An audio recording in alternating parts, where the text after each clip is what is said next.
I thought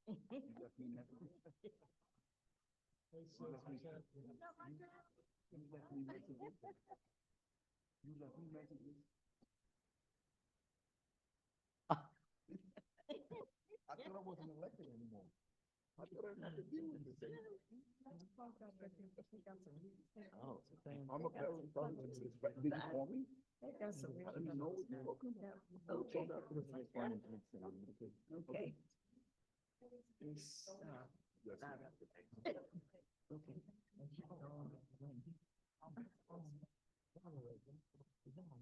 Mm-mm. She used to.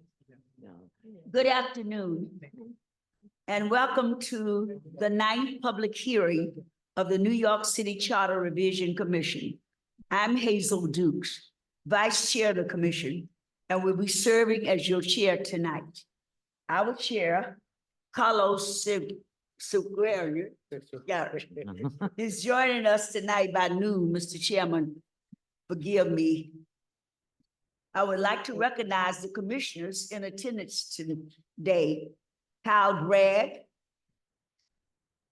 Reverend Herbie Daughtry, he's probably on his way. The one and only, the former borough president of the Boogie Down Bronx, Ruben Diaz. Lorraine Grillo, one of our true public servants in the city of New York. Christopher Lynch, Max Rose, Jackie Rowe Adams, Miss Harlem herself, Stephanie McGraw, who's on her way, Bishop Gerald Seabrooks, and Rabbi Sham Steinwitz. They are on their way, and we will have a quorum in a few seconds. We have a quorum now. I would like each commissioner present and on Zoom to briefly introduce yourself.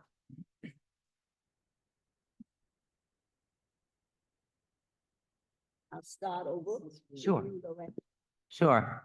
I hope everyone can hear me. My name's Lorraine Grillo. I've been in public service for the last 40 years. It's really an honor to be part of this commission and to hear from all of New Yorkers. We've been, as we said, to 8 different hearings so far. We have more to come. And we have heard some really great suggestions. So I'm looking forward to this evening. Good evening, everyone. I'm Ruben Diaz Jr. I'm the former Bronx Borough President. Greetings from the Boogie Down Bronx. It's good to be here in Harlem World. Thank you, Chairman, Madam Chair, Mama Dukes, for chairing this session here. To those who are present and those who are listening via social media or virtually, this is one of many different hearings that we've had. And I appreciate the fact that we've done these in the AM and now we're doing them in the PM in every single borough so that everyone can have their opportunity to advise us as to what is it that we should take on in terms of amending the New York City Charter. Look forward to hearing from you all. And you didn't tell the real deal that this is your second time taking on this non-paid test.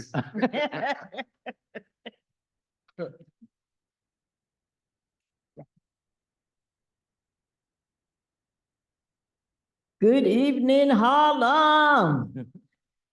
Oh, I didn't hear you. Good evening. Okay, that's how Harlem rock. Now, we done been to 5 boroughs. Come on, Harlem. Good evening, Harlem.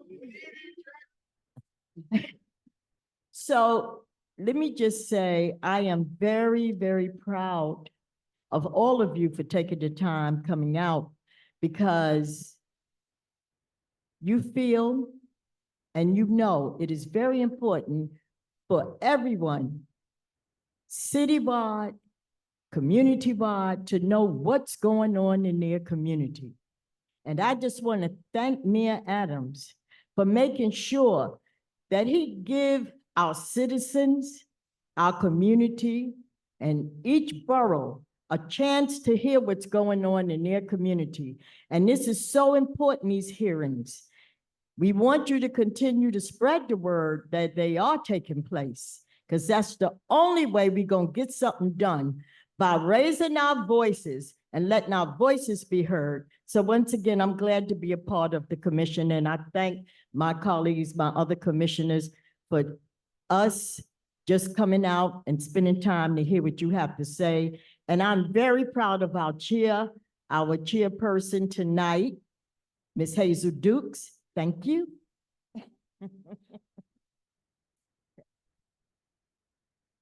Good evening, Harlem. My name is Christopher Lynch. I'm from the borough of Brooklyn, so I'm very happy, super excited to be here in Harlem to hear what the Harlem residents have to say. As I said, we've been throughout the 5 boroughs, and we've heard a lot, learned a lot, and I'm super excited to hear what Harlem has to offer this evening. Good evening, Harlem. I'm Kyle Bragg, born in Brooklyn, raised in Queens, and adopted by the village of Harlem. It's an honor to be here with this esteemed group of commissioners to do the work of New Yorkers by hearing from all of New Yorkers around the 5 boroughs about what is important to them and their communities.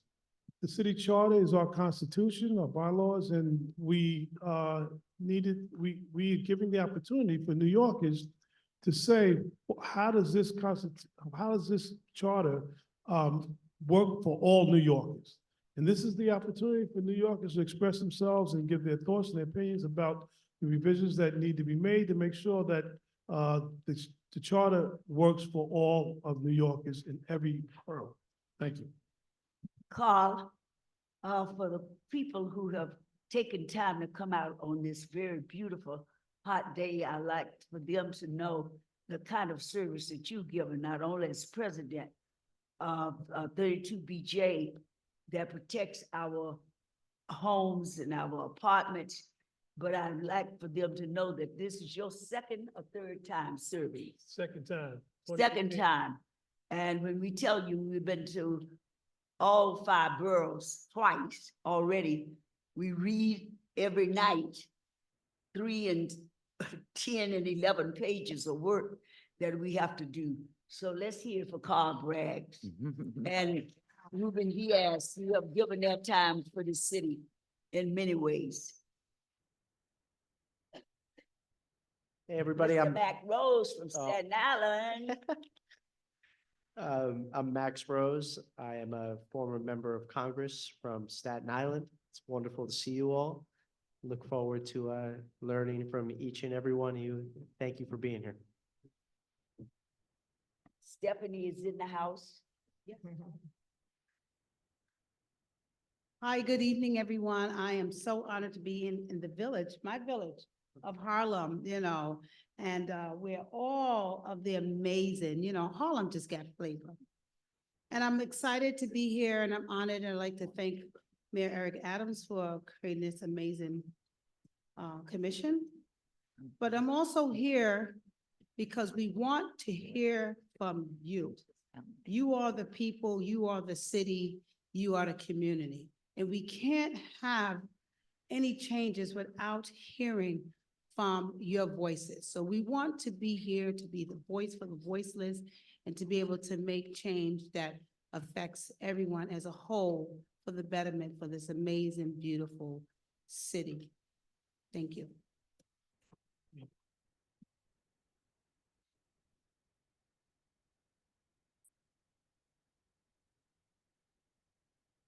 I understand we have our chairman on now and another member. Who's the second person? Ken is on. You guys introduce yourself. Good our evening, members good who evening, are Madam listening. Chair. I'm happy to turn the gavel over to you for a couple of meetings. I bring greetings to all of you. And I also am very excited about the next few weeks and honestly about what we are going to do in the short term with some ballot questions for November, but hopefully also laying the groundwork for future commissions to tackle many of the complex issues that we've heard over the last couple of months that we may not be able to get to this year. So thank you, our Chair Dukes for this evening. Thank you to our Executive Director, our General Counsel, and the entire team. And I turn the microphone back to you, Madam Chair. Thank you, Mr. Chairman.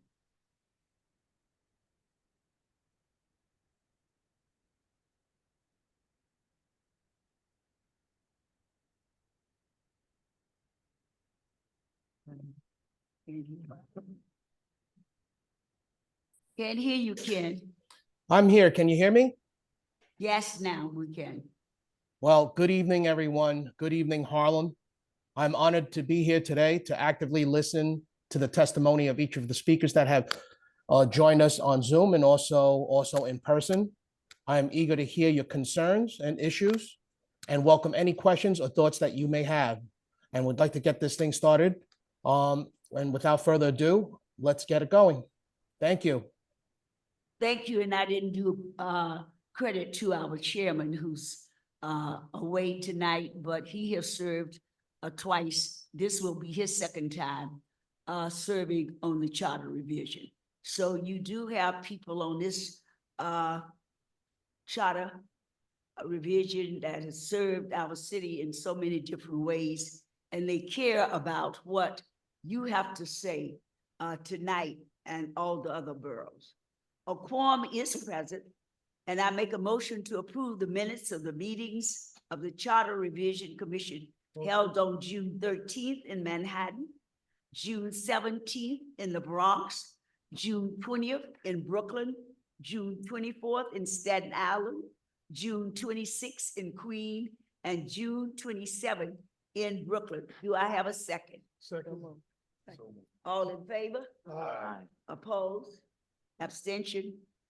The minutes of our previous meetings have been approved. I would like to thank Joy Bivens, Director of the Schomburg Center for Research in Black Culture, for hosting us today. We are here today to continue the Charter Revision Commission citywide listening tour. We have traveled to all 5 boroughs, most of them multiple times so far, to hear suggestions from members of the public and experts on how we can change our city charter to improve the lives of all New Yorkers. Our charter, which is like a constitution for the city, impact our daily lives in many ways, from public safety to sanitation and everything in between. That is why it's so important to hear from members of the public, elected officials, and representatives of city agencies as we consider the recommendations to present to the voters at the general election on November the 5th, 2024.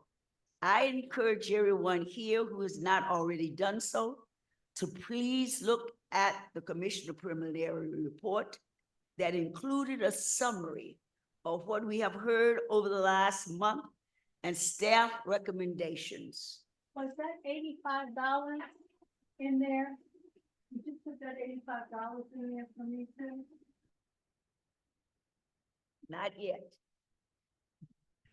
We look forward to hearing from everyone here tonight, and we'll be considering new suggestions until our final public hearing on July 22nd. Future hearing dates on our website, www.nyc.gov/charter. And comments may be submitted in writing to charterinfo@citycharter.nyc.gov between now and 5 p.m. on July 12th, 2024. Who is our first presenter?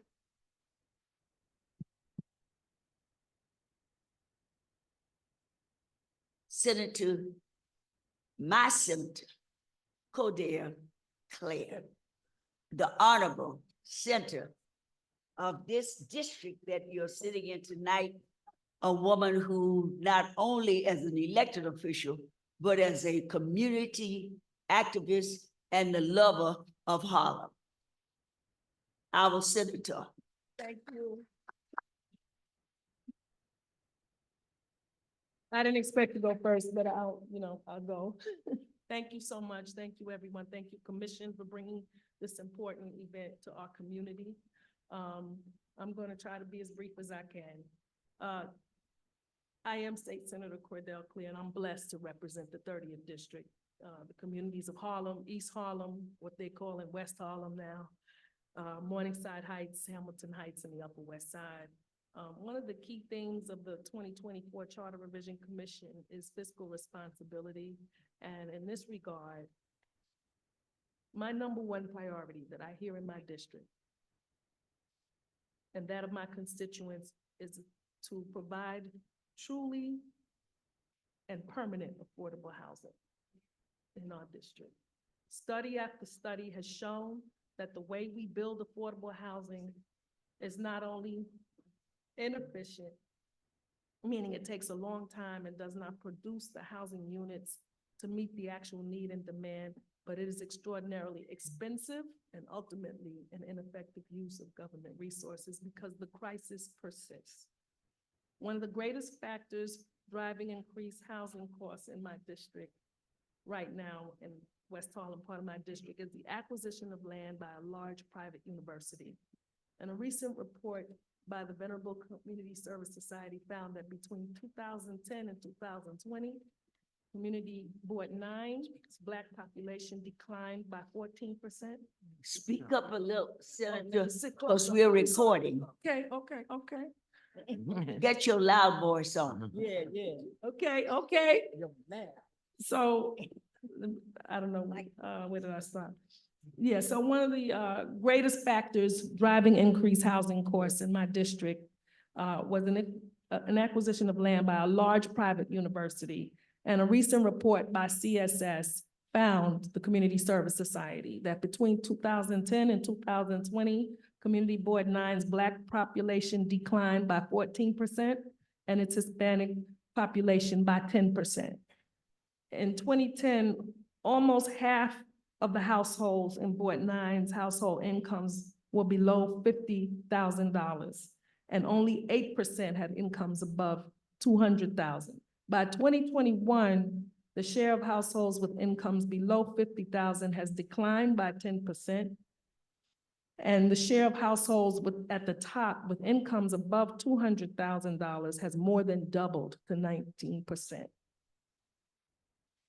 Between 2010, the share of Board 9's private rental housing stock that is rent regulated slipped from approximately 65% in 2008, which was 22,500 units, to approximately 48% in 2022, down to 16,700 units, a loss of nearly 6,000 rent regulated units.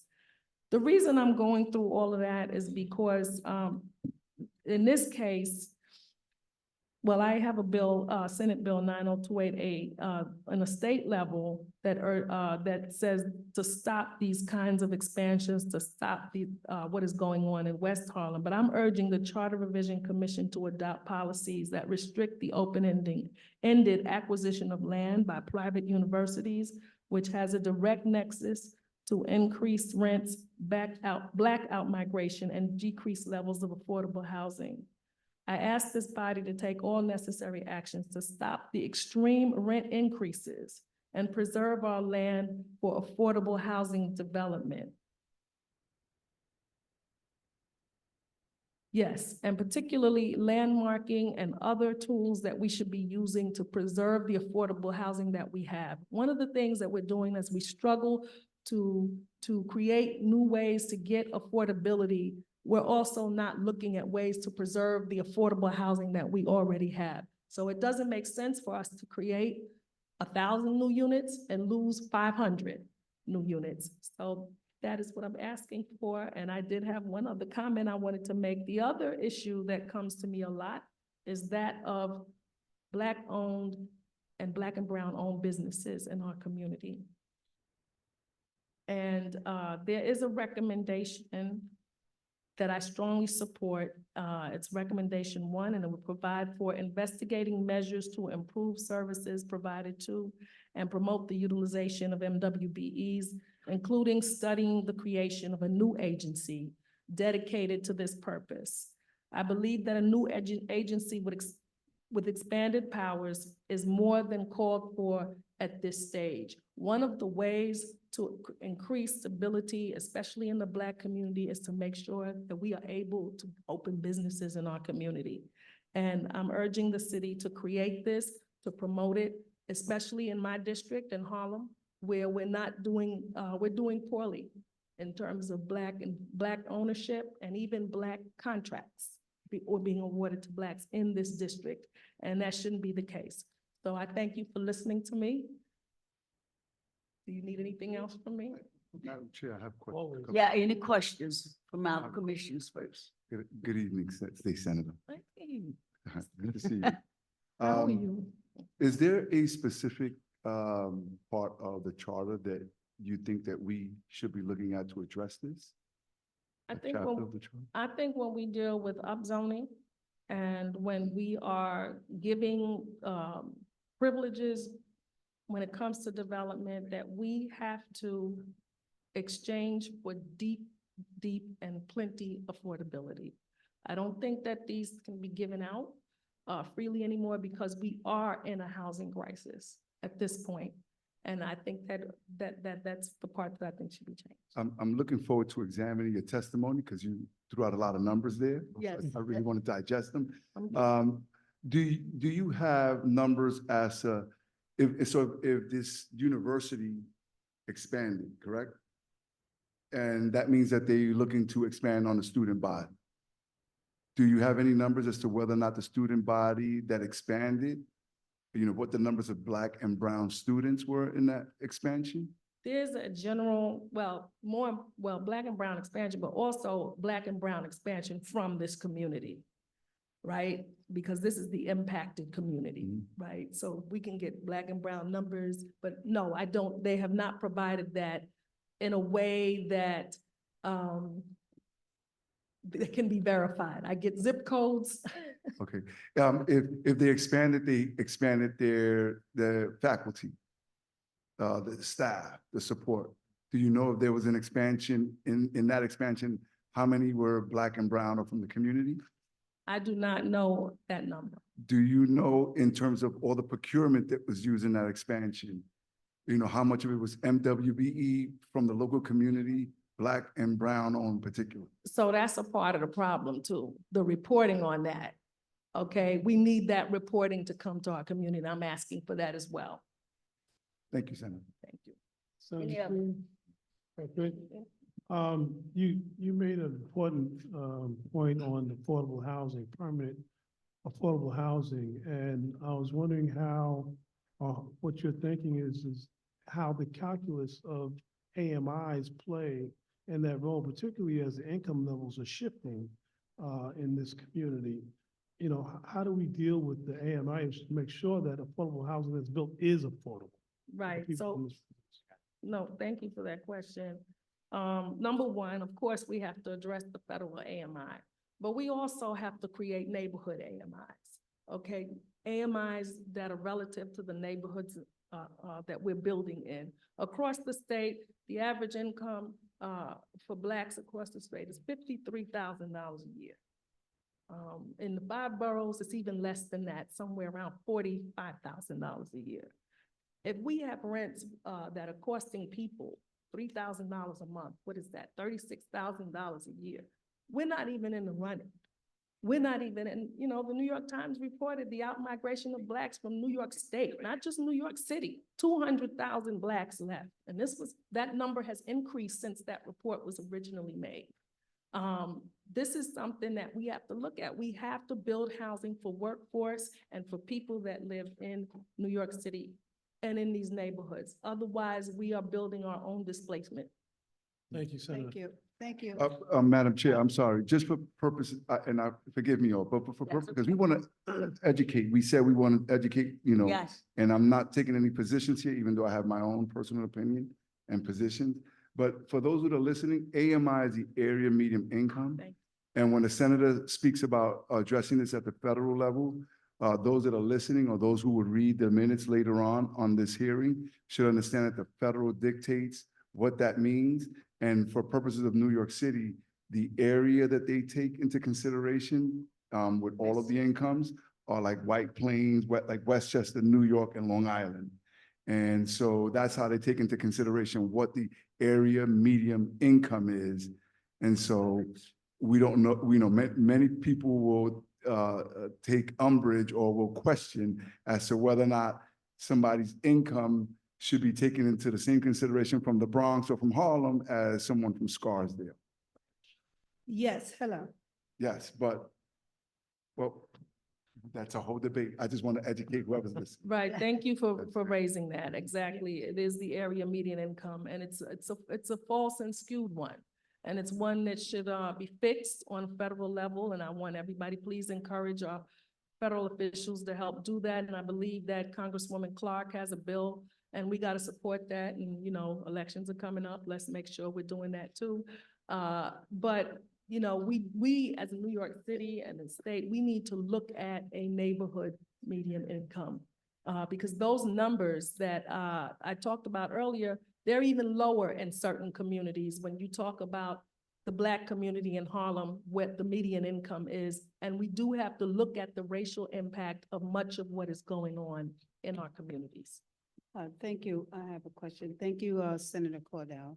Thank you. Yes, you mentioned about having this community supported on seeing more minorities owning their businesses, right? I live here in Harlem, so I can say that I don't see a lot of minorities.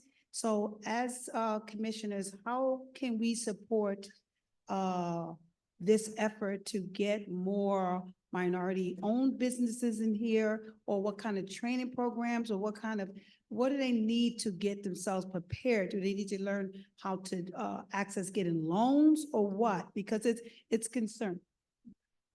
Thank you. Thank you for that question, Stephanie. I saw in the recommendation, the recommendations that were made, that there should be a study to create a new agency. And I fully support that. Let's study why this stubborn problem of Blacks not being able to own businesses, why does it persist, and especially in a community like Harlem? So, I totally support that. And also we have to promote this. We have to make it that people want to come and do business with in Black communities, with Black contractors and others in our community. And that's something that's been a really stubborn problem. So I totally support and can't wait and hope that the Charter Commission makes that recommendation. And I'd like to see the mayor implement that. Thank you, Senator. Thank you so much, Senator. And Thank you. as a former member of Community Board 10, thank you, Borough President, for bringing that and educating our community, because many times we've had to fight that. Our former Congressman Rangel, he would be inundated with people. Why can't we do it? And he had to explain the MIA. So thank you so much for that. Any more from our, okay. Next, we will have Michael Gardner. Okay. She was next. Well, we will have her now. The Queen of Harlem, who have served this community with such great distinction, is retiring, but bring a wealth of information and knowledge over the years where she served in the city council as deputy speaker at our city council and then in the assembly. Welcome, Council thank you so Assemblywoman Inez Dickens, our Assemblywoman from our district. I want to thank first the community. I wish this room was filled with the voters and the residents of this community, because this is a very important amendment that is being considered. I want to thank the panelists that are here. I want to thank Community Board 10, and of course, Madam Dr. Hazel and Dukes for hosting this, and of course, Schomburg Research Center for agreeing to allow us the use of this space. I want to recognize my colleague in Albany, Senator Cordell Clare, and any other electeds that I have omitted. Please forgive me, but no, I recognize you. Good afternoon, and thank you very much for having me to participate in this uniquely important discussion on how the city can best formulate compacts with its residents to keep New York the center of the world. With that being said, I would like to thank the mayor, Eric Adams, for committing so much of himself to the betterment of the city under the most excruciating of circumstances. Not a single one of anyone in prior administrations has faced such extreme challenges while facing obstruction so vast.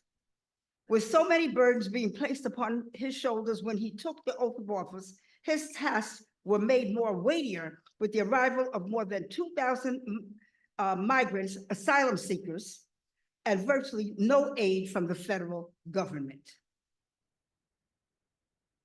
To find anyone as capable of scratching out any measure of success, it would be difficult to find.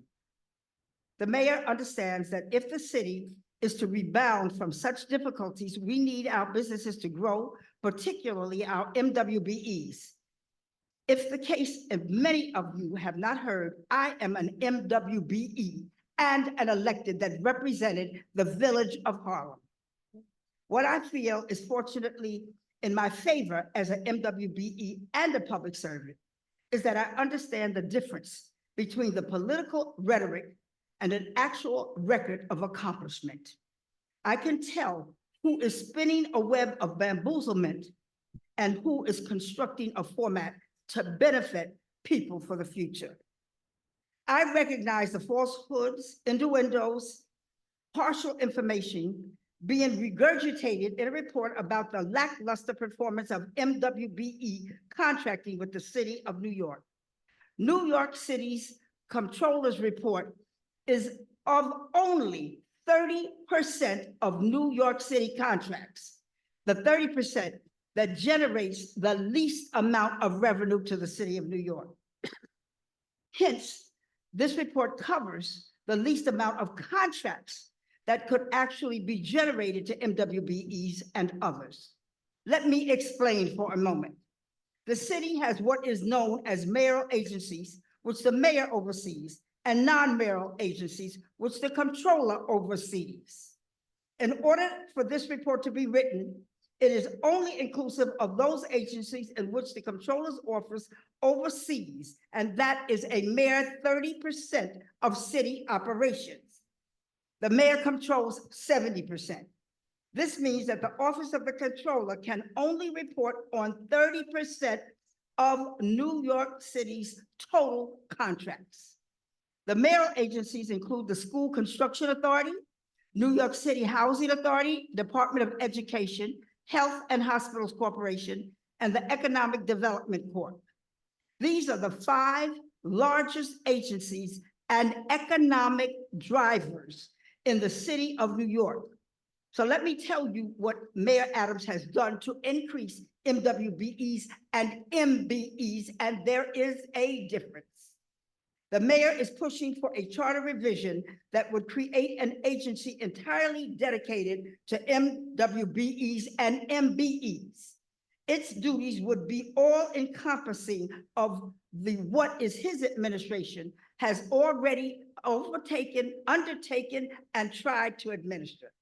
His administration proposed 5 bills to the New York State Legislature to help advance the ability of city agencies to contract with MWBEs and MBEs and help the mayor enforce those goals. All 5 of these bills have been passed by the Assembly and the Senate. 4 has been signed by the governor, and the 5th bill is on the desk of the governor awaiting her signature. These bills are as follows. New York City centralized mentoring programs for MWBEs and MBEs, which was passed into law. This would be targeted towards Black and Hispanic of contractors so that they will be up to date on what is allowed, what is not allowed, and what they can do, and will enable them to actually put in for contracts. Bill 2 raises the discretionary threshold for MWBEs to $1.5 million. That was passed into law. The third bill that makes e-bidding process for MWBEs and MBEs more robust and helps provide information on the city's procurement performance, and which was also passed into law. The fourth one is Community Workforce Hiring Bill, where large companies have to must hire by law 30% of their workforce from the community in which they are building. This bill also includes an enforcement mechanism because we know that if the bill doesn't have teeth, it may not work. But this mechanism for tracking the procurement performance of the prime contractor with MWBEs ensures that they meet the city's goals, and that was passed into law. The fifth one, MWBE reciprocity bill. If you are a certified MWBE by the city and the state, that's what it's going to be, you would also be certified by the state and vice versa. That's very important because oftentimes our MWBEs may be registered with the city of New York and not the state. And when they go for a state contract, they don't qualify. This is absolutely necessary. But that's the bill that awaits the governor's signature. As successful as the MWBE programs has been for communities outside of those like mine, the mayor has sought to encompass all communities by seeking first those who have lagged in their responses. That includes Black and Hispanics to become more active participants in the procurement process. A policy the like has never ever been accomplished by any other administration. This policy is to be directed first and foremost to Black and Hispanic registered MWBEs. After this has been exhausted, then and only then will the process be opened up to other MWBEs. The responsibility of this goal will fall on the individual agencies who have a listing of registered MWBE firms to contact. And we know that oftentimes that has failed. But in order to ensure that the city agencies comply with this policy to increase Black and Hispanic contracts, Michael Garner has been mandating weekly MWBE ComStat meetings to oversee agencies' performance. Agencies are tasked on their ability to conduct outreach, who they contacted, what was the result of those contacts. These meetings are conducted by the mayor's chief business diversity officer, Michael Garner, who has built an illustrious career in promoting MWBE procurement across several city and state agencies. True experience, successful experience, proven negotiating skills, all of which mandates a successful policy change, which will definitively increase Black and Hispanic contractual participation. These are facts that you will rarely hear from anyone, whether we are talking about the media, competition, or distractive conversation. Because just like Donald Trump, oftentimes there's an underlying reason to keep the voter ignorant. There are no ignorant voters in Harlem. We will not be bamboozled. We will not be fragile. We will not be fooled. We will not be conned. We are educated voters. In a city as massive as New York City is, with an old infrastructure for transportation, with a city that was hit with COVID, shutting down our businesses and schools for nearly 2 years, with an influx of so many of our asylum seekers with the little federal help, relying mostly on city revenue, it is extremely difficult to manage the city of New York. This is the third year of the mayor's first term, and I believe that he is accomplishing much of what he committed to do. We need this charter amendment. I'm asking for the community board 10 and my voters in my district to please read and understand the meaning and the significance of changing this amendment, putting this into the charter, and what it will mean to the Black and Hispanic communities. And you will vote in our interest. Thank you, and God bless. Any questions from our commission? I have no questions, except that I ask you to keep your minds open. Be truthful to yourselves. Understand that in a city as great as New York, Black and Hispanic businesses has been shortchanged in their ability to have contracts with the city and the state, and in fact, the federal government as well. This is a step in the right direction to change that policy, to see to it that it is an inclusive city as we claim it to be. Thank you. Thank you. Any from our Zoom members? Any questions? Any questions for anyone for me? I'm happy to answer anyone's questions. Thank you so much, and may you have a wonderful, blessed summer, and God bless this country as we vote in November.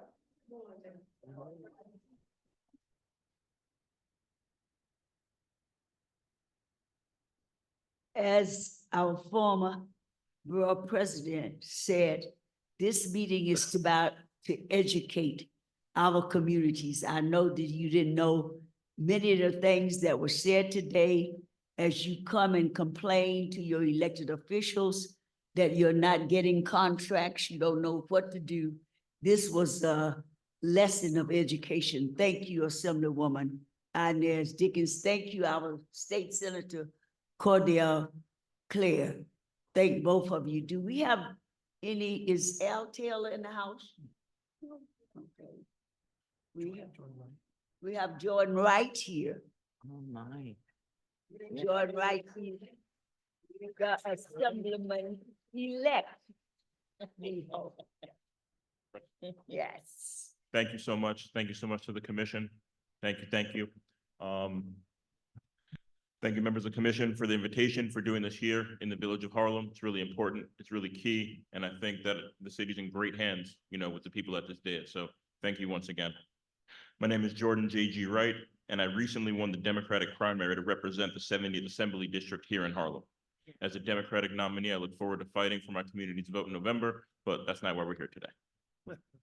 As an advocate for my community, I am firm of the belief that we need to support our local businesses.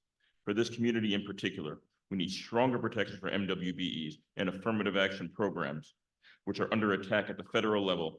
In fact, federal courts have been very unfriendly to women and minority-owned businesses programs, and we need to keep a close watch on the presidential race because the outcome could make that situation even worse. Locally, there's plenty we can still do. If we're to include the city charter and if we are to include in the city charter an agency responsible for the safety, protection, and growth of MWBEs, it would keep the program vibrant and help it thrive. By consolidating this power in the charter, it will enable the city to award contracts in a more inclusive manner that includes ensuring that more jobs are created in communities of color. In addition, awarding more contracts to Black and Hispanic businesses is key to the prosperity for the city we call home. And by focusing on traditionally underserved and minority communities, we can help lift people out of poverty and build positive economic output where it is most needed in villages like this in Harlem. It may be cliche, but a rising tide really does lift all boats. And it would behoove us as a city to begin the process with economically challenged communities that can really use the city's support. Finally, it is important that our elected and soon to be elected officials move forward with minority and women-owned businesses at the top of our minds. Thank you, and I'm happy to entertain any questions. And I think we need to continue to have a Harlem that is for the many and not just for the few, and a city that's for the many and not just for the few. Thank you so much. Thank you. Any questions from our commissioners?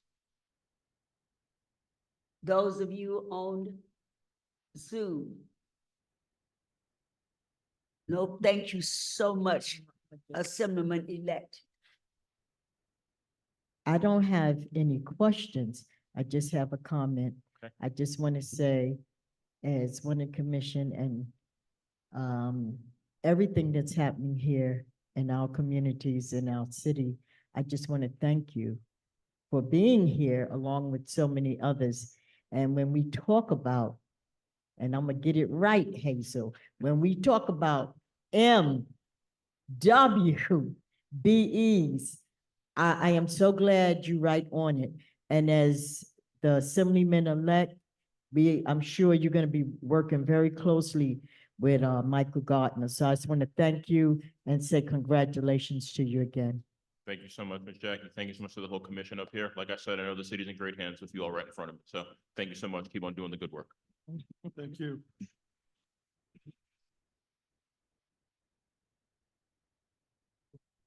Michael, Ghana Commission, do you want to take your stand now?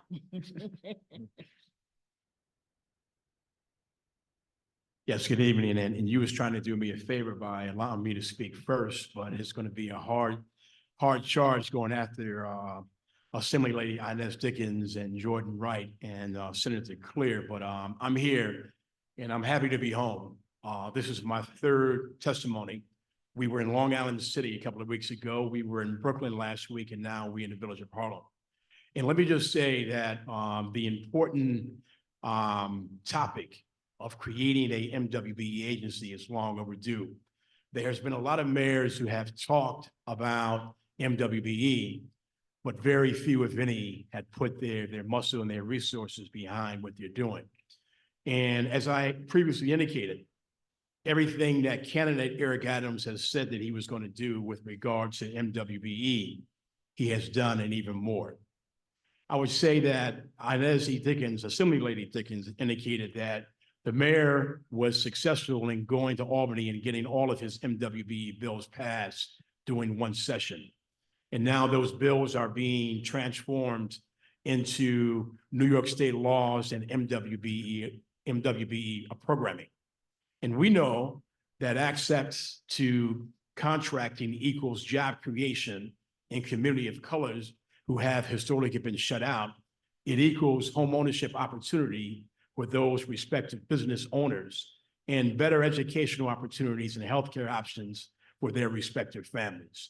And it's a win-win when you take taxpayer-driven contracts and create wealth and drive equity in those communities of color. It's a win-win for everyone. And so in moving forward, we want to make sure that we are holding the agencies accountable. As State Assembly Person Inez E. Dickens indicated, that there are mayoral agencies who represent 30% of spend and non-mayoral agencies that represents 70% of spend.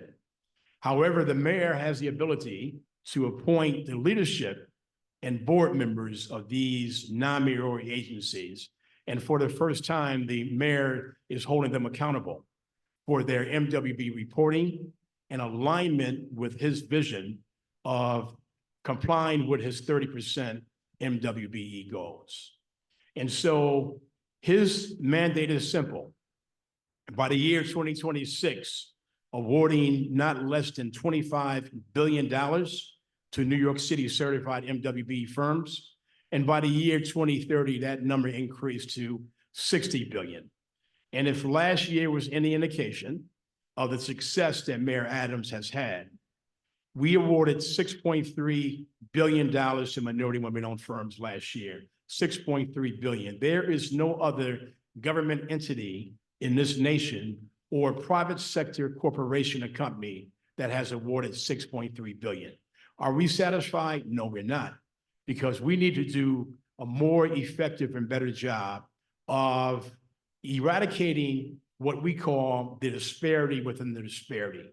Why is it that we have a difficult time in awarding contracts to Black-owned and Hispanic-owned businesses? We're changing that. Our numbers, I'm looking at numbers every week, and contract awards to Black and Hispanic-owned businesses are trending upward.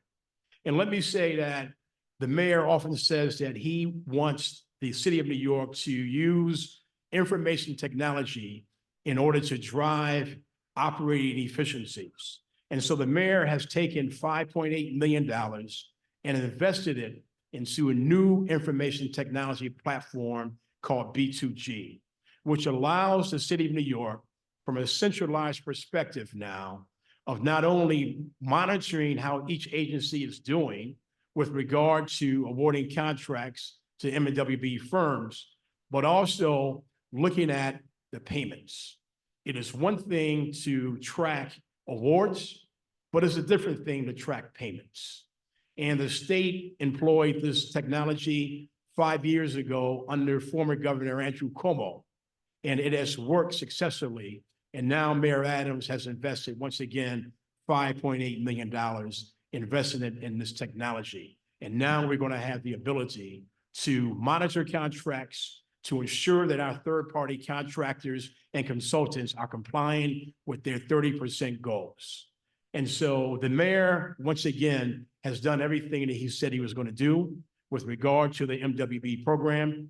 This centralized New York City agency, only focusing on MWBE, is going to give us to be more cost-effective, more transparency, accountability from the city of New York, from City Hall, in ensuring that government contracts, taxpayer-driven contracts, are not only awarded in a cost-effective manner because there's taxpayers' money is being spent, but in an inclusive manner of making sure that we are awarding our contracts in a more inclusive manner, including increasing contract awards to Black and Hispanic-owned businesses. And if there are any barriers to entry for us to do that, then we will come up with changing state laws, creating programming, and to make sure that we are awarding contracts in a more inclusive manner.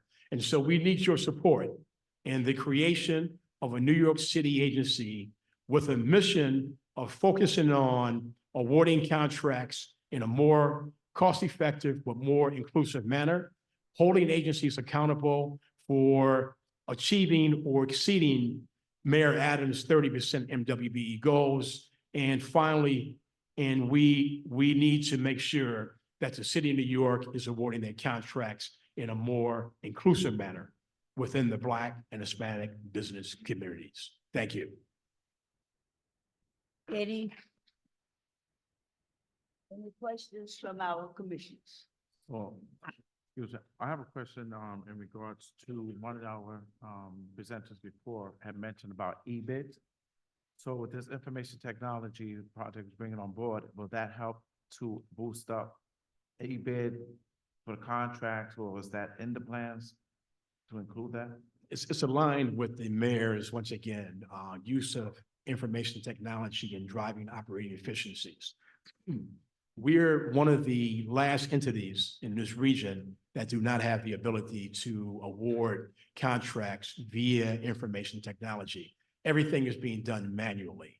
And that's not the way that the city of New York should be awarding their contracts. This new bill and new law, which will allow all city agencies now to award their contracts via information technology, a platform. Yeah. Any other? Yes. Yes, thank you so much. I've heard your testimony throughout the city, and thank you for being the voice and bringing this very important issue to the table. I myself have some experience with those major late delays. So I'm just so happy to hear that the mayor really understands how critical that is, especially when you have people that are doing work to better this city and to keep this city safe. So this system will be put in place to monitor, to track, and it'll be a system in place and not something manually. Absolutely. The mayor has the uncanny ability to engage in conversation, listen, and then implement. And so what he has heard on the campaign trail, he has transformed and implemented solutions to problems. In this administration, the Get Stuff Done administration, we're successful because we're not blinded by problems. We focus on solutions. Yeah. That's great. Thank you so much. Any other questions? From our commissioners on Zoom? Thank you very much. Thank you, And thank you. Mr. Garner, for your work. We will now hear from Pauline Toole, Commissioner, Department of Records and Information Services. Welcome.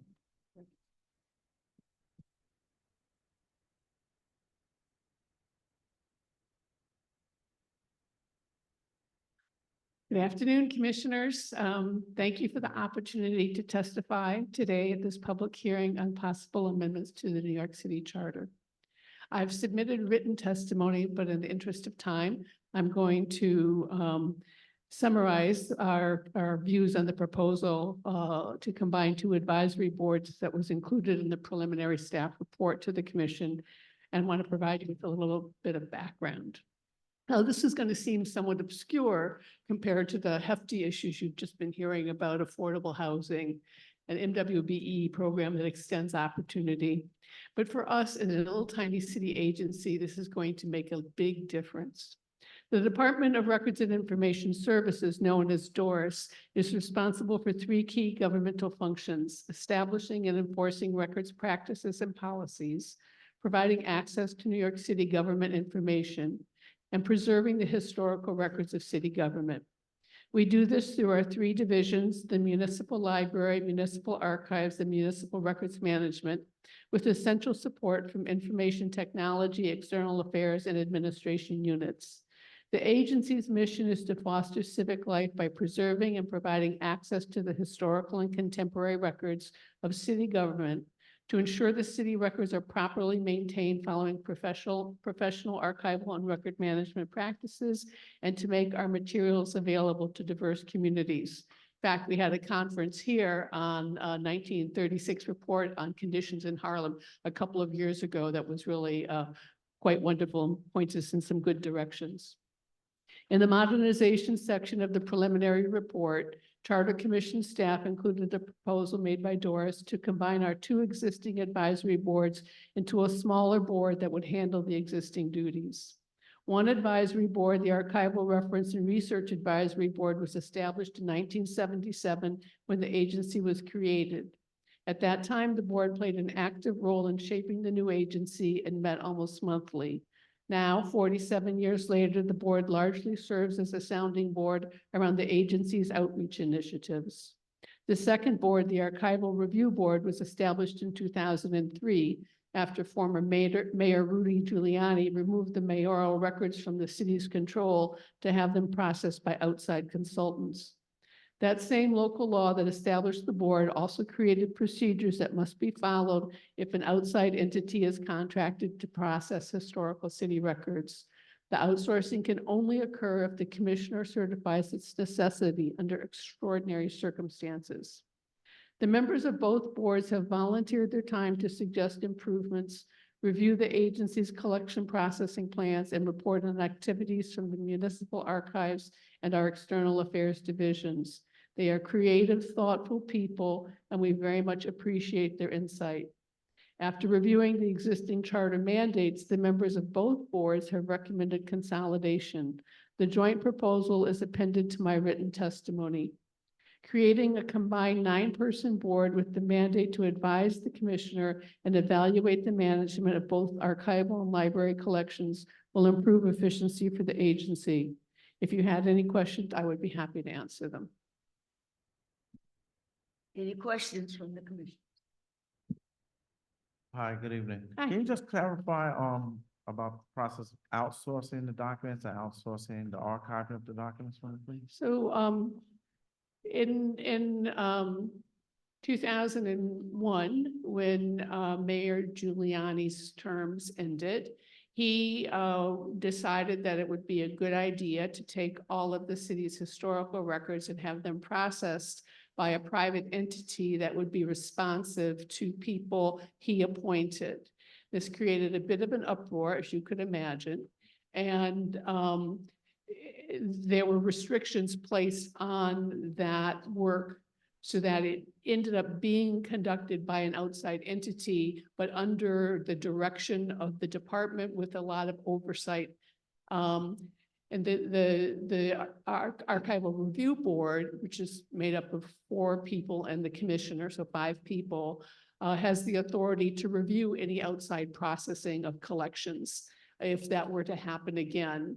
If it were to happen again, I would imagine it would be because the collection is vast and might be in a medium that we don't have the ability to handle, like floppy disks, for example. If we don't have the computers with the capacity to read them, we might hire someone who did, but we would do it under the procedures that are within the charter that set up a schedule, deliverables. Not everything would be sent to the entity at one time. So there are real checks and balances in place in the charter, irrespective of the board. And the board would still have, the smaller board would still have the ability to do oversight if that outsourcing happened. So at the present time, it's not being outsourced? No, the only collection that's ever been processed that way is the Giuliani collection. Everything else is being processed inside, including the David Dinkins collection, which we are now processing and digitizing the photos from that administration, which will be online soon. Thank you. Thank you. I have a question. Okay. Thank you so much for educating me in this matter. So I just want to be clear.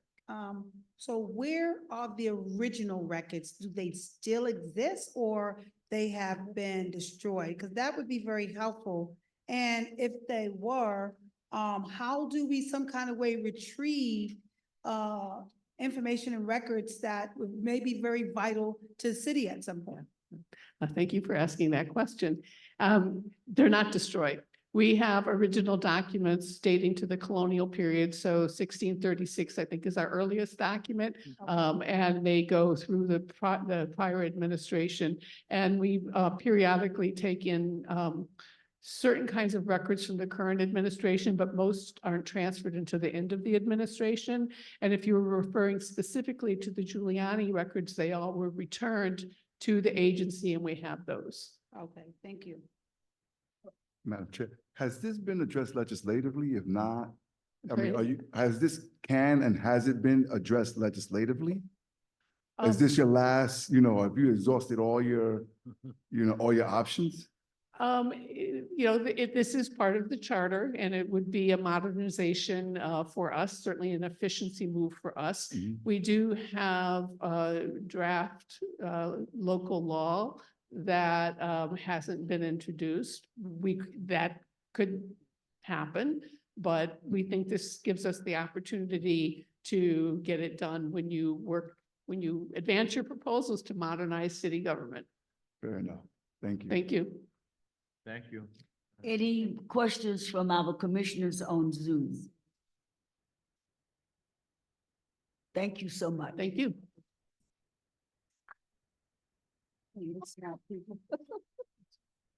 We will now hear from Mr. Andrew Reen, Citizen Budget Commission. Thank you. I think we saw you before, didn't we? I know, I thought it was important to come in person again. Wonderful. Thank you for being here. Proposals, and we wanted to, since it's so important, come in person. Besides, I got to see all the commissioners and thank you for your service and be at the Schomburg Center. So it's an honor and a privilege and a pleasure. Good evening, I'm Andrew Ryan, President of the Citizens Budget Commission, and I'm here to give you the refinement of 5 of our 7 initial recommendations. We submitted testimony that has all the charter language that is hopefully helpful for you as you draft up your proposals for the ballot. We strongly feel that your commission should consider our first 2 proposals as a package to improve the city's fiscal stability and integrity. This year's budget debate has highlighted how critical it is that the city's budget and policy decisions consider and ultimately are based on accurate budget estimates, whether they be revenues or spending for current programs or expanding programs. We and others have taken issue with the budget estimates, both from the mayor's side, but also how the council, in effect, budgeted by legislation when it passed a massive housing voucher expansion that could annually cost more than many city agencies, whether it be the health department, ACS, fire, sanitation, DEP. So improving both the legislative fiscal impact statements and the executive's financial plan estimates will enhance the integrity, legitimacy, and outcomes of budget making and help, importantly, and help to ensure that the public appropriately views this Charter Revisions Commission's work through the lens of substance and not through politics. So first, for legislative fiscal impact statements, we recommend that the council produce them earlier so everyone can see them, that the Independent Budget Office produce an independent fiscal impact statement or validate the councils for programs that'll cost more than $100 million in any given year, that the fiscal impact statements disclose whether the cost of these programs can actually be accommodated within the budgeted financial plan, and finally, that high-cost local laws take effect only once the funds are modified into the budget or negotiated in budget adoption. Doing this will align lawmaking as well as the budgeting process and not have them at odds with each other. Second, a crucial companion to this is to increase the accuracy and transparency of the executive's financial plan with greater sunshine. We're just asking for information here so we can all understand. Specifically, we're proposing that the charter required detailed explanation of the causes when tax revenues or spending program estimates grow or fall by more than 10% in a given year. What's really going on? We also want the explanations when their executive estimates vary more than 20% of the estimates of either the state controller or the city controller. That way, all the people have the information of what's really going on with the budget and the programs. So third, we are very pleased that the preliminary report of your commission included the proposal for a city resident survey. Our draft charter language requires that the survey be done every 5 years and it be, importantly, statistically significant at the neighborhood, race, ethnicity, and income-based level. Listen, in the charter, it should tell the government they have to listen to its people. The people of the village of Harlem should know that they're going to be listened to, and that's about the statistical significance of doing a survey every 5 years. Our fourth proposal continues to recommend that the charter require a local law that ensures the city's rainy day fund is both grown and used for its intended purpose to protect New Yorkers from dramatic cuts during a recession or short-term emergency. You know, we really want to commend the Adams administration, which, despite calls to use the rainy day fund for services to migrants, they appropriately protected the fund because they realized this was an ongoing expense, not a rainy day expense. So we cannot always guarantee that every administration will show such prudence. So our proposed charter change requiring a local law that sets mandatory deposits and appropriate withdrawal rules will help ensure wise rainy day fund stewardship, not only now, but into the future. Respectfully, I submit that more study is not needed since we and others have extensively analyzed how best to structure a rainy day fund, so the time to start protecting New Yorkers is now, not after the next crisis. And our final proposal, more study also is not required to ensure the city's long-term debt doesn't start to crowd out other budget priorities by limiting debt service to 15% of city tax revenue. This change simply puts in the charter what has been in practice for decades and guarantees it goes forward. So thank you once again for the opportunity to see you. Thank you. Good to see you, Lorraine. To see you all again, for the opportunity to provide input into your important work. We are at your service as you choose and then draft your final recommendations. Thank you. Thank you so much. Any questions from our commissioners? I just like to comment just for a minute. Great to see you, Andrew. This is a very thoughtful memo, and we will look at it very, very closely, and always good to see you. And thanks for everything you've done for the city for a few decades. Thank you.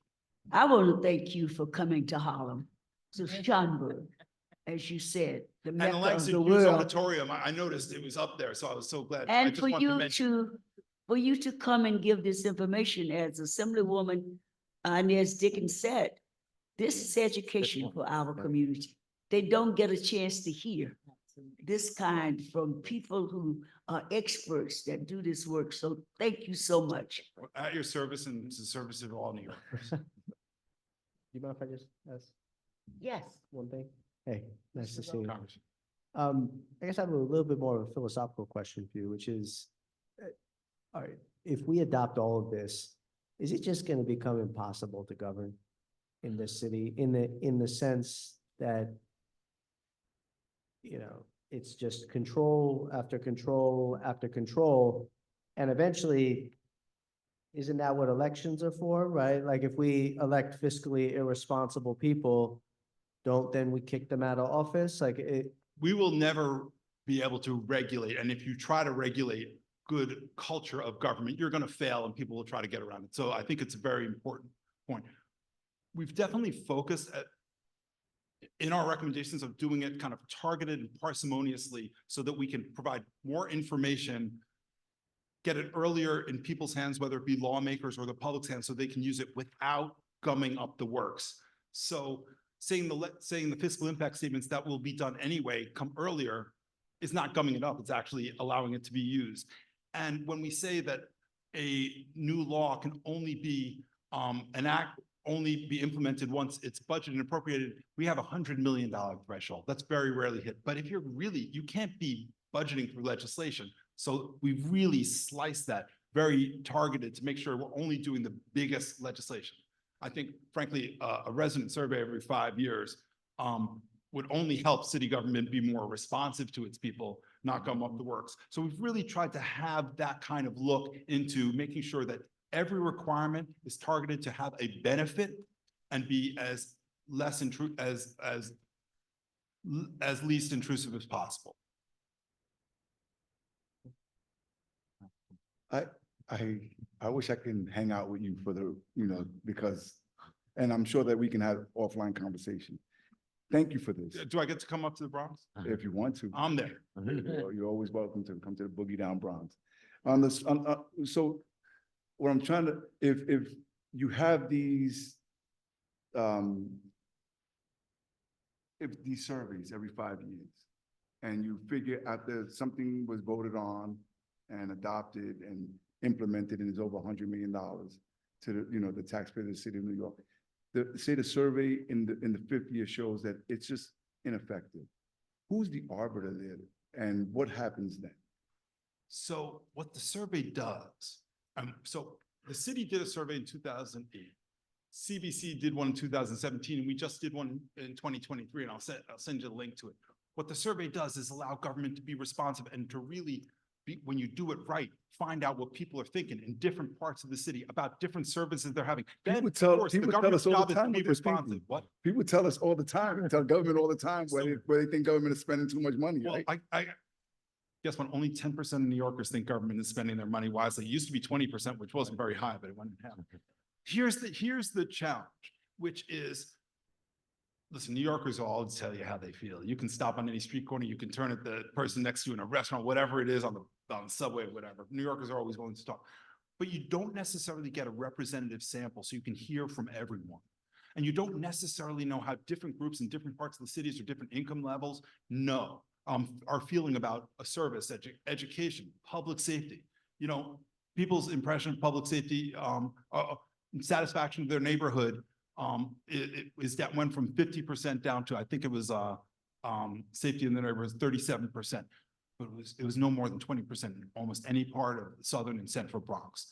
You need that information, and you need to see how it is relative. That's why doing a survey with the statistical methods can give you the most accurate information, because the city needs to respond not just to anecdotes, but the best information possible. Thank you. Thank you. Any questions from the commissioners on Zoom? I just want to just add to what we were saying, just still a little bit about the survey. Yeah. Conduct a survey. Who's going to be responsible for collecting information? The outcomes that you get from those surveys. Who's going to be responsible to effect whatever the changes or outcomes that come out of the survey? The idea, it is the government, it is the mayor's office and the council. It is the mayor's office and the council to respond, because that's what their job is, and public servants. This just gives them a tool. Like, the mayor's management report comes out twice a year. And so it measures how service is done. And we have some ideas on how to improve that, but we're not getting the customers to tell us what's going on. So if you combine that information, you think certain things are going, but then you think something's going well, but if people are telling you it's not going well, you can think about it. That's why it provides just another data source for the city leadership to be responsive to, and maybe target services. Oh, that neighborhood's doing worse than I thought it was. Oh, those people like what we're doing here. That's good. It's a piece of information that the city does not regularly have right now, which is valid feedback from New Yorkers. So that information be disseminated to whichever agency. Yes, no, exactly. And frankly, when we did it in 2017, and we've now shared the 2023 data with the city, the mayor's office of operations or OMB looked at it and then told it, shared it with agencies who all have access public, but shared the deeper information with agencies so they could be more responsive. Thank you for coming out again. Appreciate it. Thank you very much for your time and your service.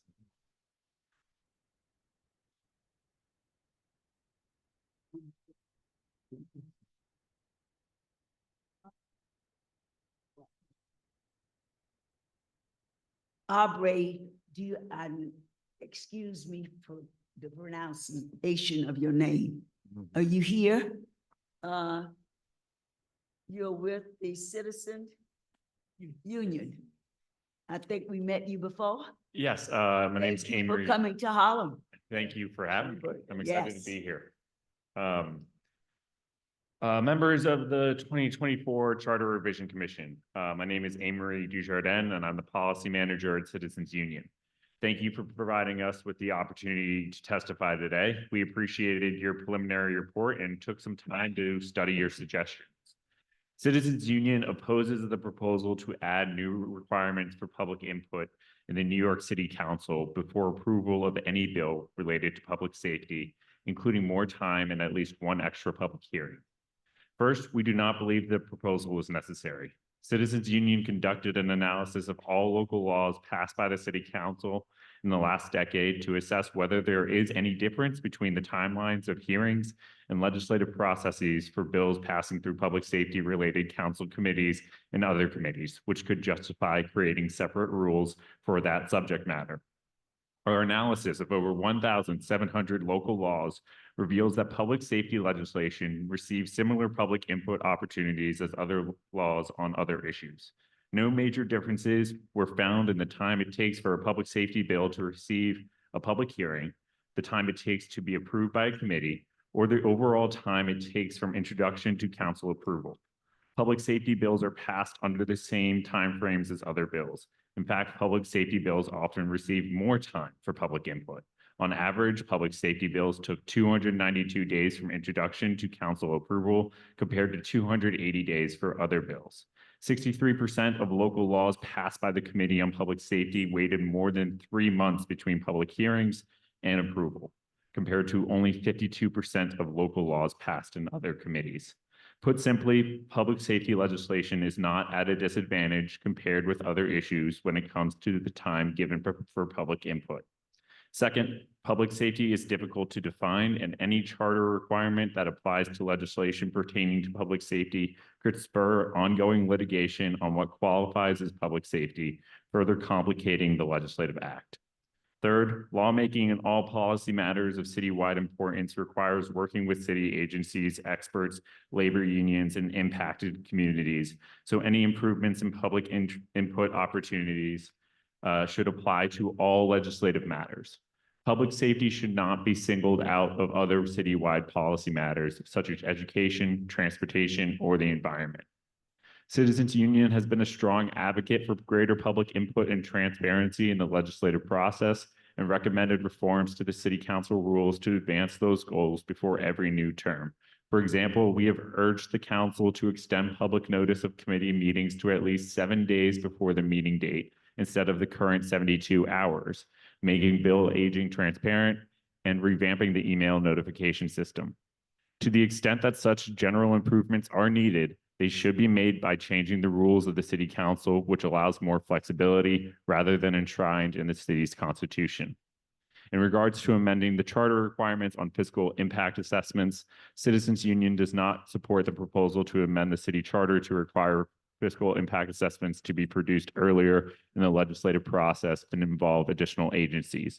We acknowledge that there are problems with the way fiscal impact assessments are produced. However, we believe improvements to fiscal impact assessments should not be made through the city charter. Here too, we recommend that improvements to the process be made through the rules of the council, which govern the inner workings of the council. In addition, we are concerned about involving outside agencies in an element of the legislative task because it could give veto power over the process to executive agencies and lead to more delays in lawmaking. We take no position on the other proposals in the Commission's preliminary report, and we thank you all for the time today. Any questions from our commission? Yeah, I do. Thank you. Thank you for your testimony. I'm looking through your written testimony here, and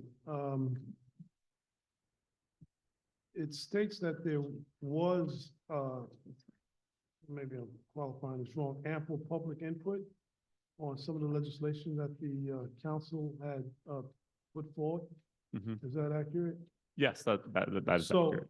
my question is, how much of the input came from those people responsible to implement these laws, like correction officers, people who are actually on the ground, in the field, doing the work? Did you heard from those professionals about how that impacts their work and their lives and actually particularly those people that they're responsible to protect?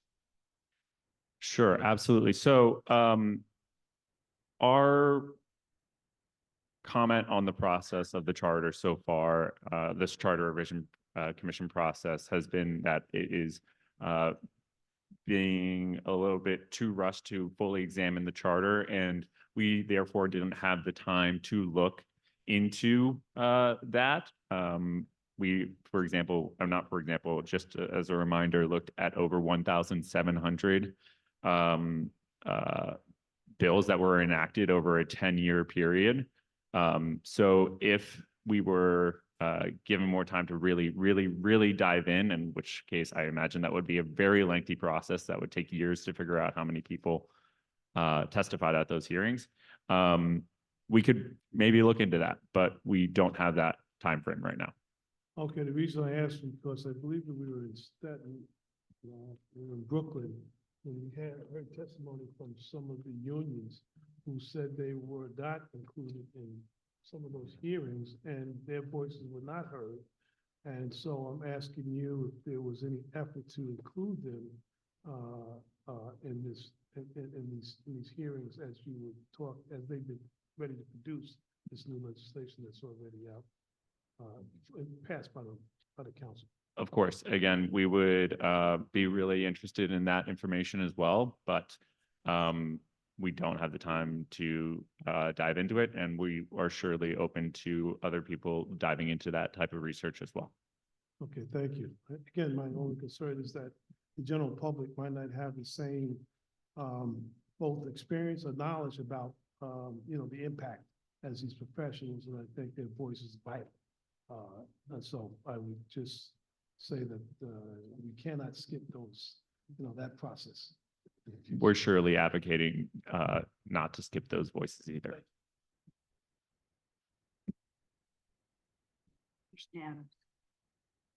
Yes, thank you for coming. It's so important to be at these hearings, but just for information, myself and my colleague, I think Stephanie, we went down to testify at one of the public hearings that the city council had when they did that stop act for the police. We wanted to testify. We thought that it was an open hearing that we could come in from the public, and we were told we were not allowed to testify. So public was not allowed. And what is so important is we need all our voices heard. And so I'm glad to see that you're here to hear that we did not get a fair share. We should have been able to testify. So I just want that for the record for you to know. It was not open to the public. So that's very important for you to know. So moving forward, hopefully the public will be able to go downtown to these council hearings, to any hearings, and be able to testify. Thank you for that information. Regardless of what takes place during a public hearing, the public can reach out and they have ample time to do so. The data shows that the bills that were quoted as the reason behind the proposal to add more public input to the public safety bills, particularly the How Many Stops Act and the ban on solitary confinement. Excuse me, I don't want to debate. I asked the commissioners to respond. Commissioner Adams did respond what had taken place. And again, I say I appreciate you taking the time to come to Harlem to educate us and to thank any more questions from any of the commissioners? Any of the commissioners on Zoom? Thank you so much. We have someone on Zoom? No. No, okay. Of course, Thank and you so much. apologies and not meaning to Thank mix you up the for question. submitting this to us, because we, as I said, I've read your first one, and thank you so much. That was good. It is Harlem's own former Assembly member Keith T.L. Wright.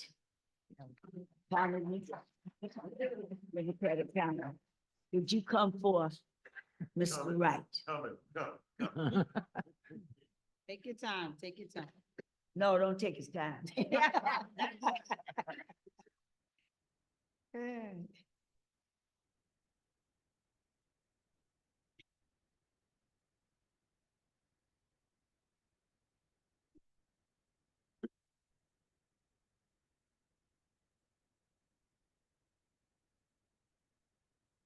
Good evening, everyone. Good Good evening. evening.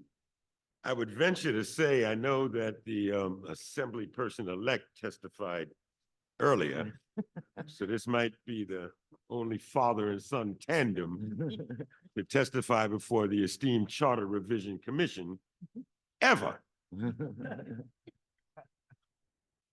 So, of course, I know most of you, due to my work, my over 40 years of work in government and politics, it's a pleasure to come before you to share my thoughts on a proposal for nonpartisan elections here in New York City. I speak to you today in my capacity as county leader of the Democratic Party in Manhattan, a position I have held since 2009. I have participated in multiple elections over the years as a candidate and as an administrator here in the city.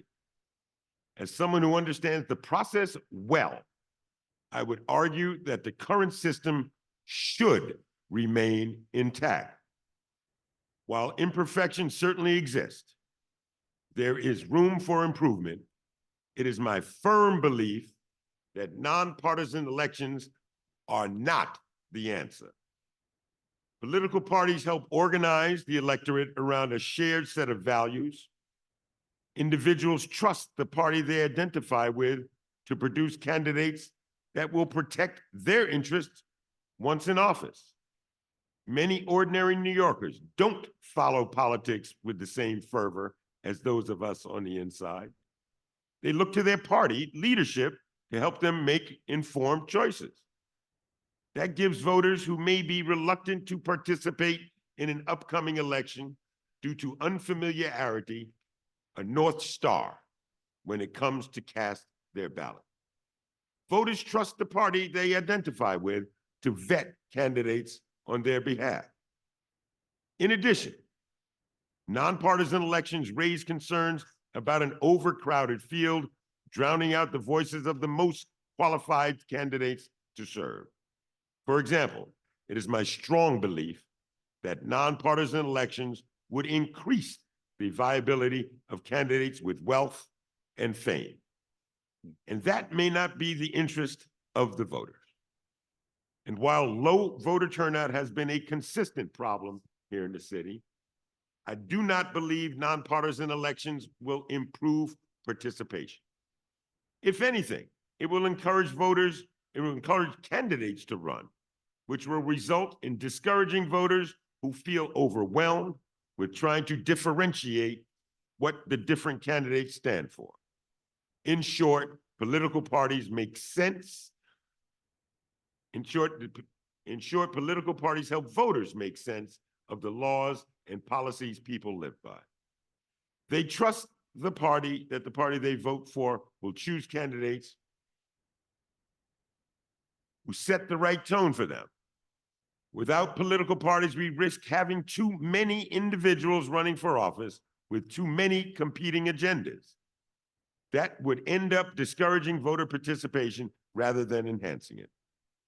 Finally, we only recently adopted ranked choice voting for local elections here in New York City, which was approved by the voters in a particularly low turnout election in 2019. While reformers applaud the new system as a huge step forward, it is my contention that we should have a few more citywide elections under this new system in order to determine whether it is the best methodology for choosing our leadership. Before we adopt yet another major change how elections are fought and won, we should study more closely how ranked choice voting did or did not further empower voters. Reform, particularly of the progressive variety, should always be entertained and considered. But we must also evaluate the results to determine its level of success before adopting additional reforms that have not yet been tested in this city. Thank you very much. Thank you very much. Thank you. I just want to make sure that I am clear, but I just wanted to get your opinion again. It's been testified before this commission that nonpartisan voting would increase voting turnout. And you just testified that you don't assign to that theory. Is that? I do not. Yes, I want to be perfectly clear. I do not think that nonpartisan elections would enhance voter turnout. Thank you. And At all. I also heard you say that it'd be good to understand the impact of both ranked choice voting. Yeah. Before we move on to another. change in the voting Absolutely. system. I mean, we still, the jury is still out on what ranked choice voting is all about. Listen, right here in Harlem, we had a election of a city council person, which quite frankly was an accident. It was an accident. All right, the incumbent ran and won on the first ballot, but then with the ranked choice voting, we had, I think the person that was number 3 came in and that person won. And quite frankly, again, it didn't seem like it was the will of the people what it was adhered to. And I recall that I'm sorry, real quick. I recall also that it was the same theory that ranked choice voting would increase voting turnout, and I don't see that as. I don't see it either. I don't see it Okay. either. I don't see it. Just want to get your opinion. No, on no, as well. that is my opinion. It's nice to see you, sir. I'm a big fan. Thank you. I guess I want to kind of put you slightly on the hot seat here. I thought I was sitting on it already. Yeah, I think many of us share your feeling about nonpartisan elections, but the notion of first past the post elections has become a bit of a pet cause. First past the what? First past the post, the I don't know notion what of that is. elections where the top 2 winners in the primary, irrespective of their party affiliation, would face off in the general election. That's what's currently happens in California. I.e., let's make general elections actually of significance in New York City. And I wanted to gauge your thoughts on that. Parties would still be of significance, but the general electorate would actually become much more significant in New York City. Congressman, this is the first I'm hearing about first past the post. And you said it's being done in California? It can stay in California. I do believe that they actually have nonpartisan elections in San Francisco. It ain't working out there either, from what I've heard. So keep it in California. Keep it all in California. It's always fun to see up close the talents of a politician. That was a great line. Thank you, sir. It's wonderful to see you. Any other comments from our commissioners on Zoom? Yeah, yes, Madam Chair. Thank you, Mr. Wright. Madam Chair. Oh, I'm sorry. Yes, hello, Madam Chair. Thank you so much. It's just been an honor to hear your testimony. And I think, it's very important for our people to come out because that ranked choice voting was put in front of one of these charters and it got on the ballot. And that got on the ballot because we were not coming out and getting the information and turning over the ballot to vote on what we thought was best. So it is important that we come out and get educated to get this information about this ranked choice voting and some of the other things that was brought up in your testimony. So thank you very much. Thank you. And I'm glad you're having this at the Schomburg. I was told that if I didn't make it out to Staten Island, I would miss my opportunity. I wonder who told you that. Thank you very much. Thank you. Our next presenter will be Gary Johnson, Chair of the New York State NAACP Economic Development. Mr. Johnson.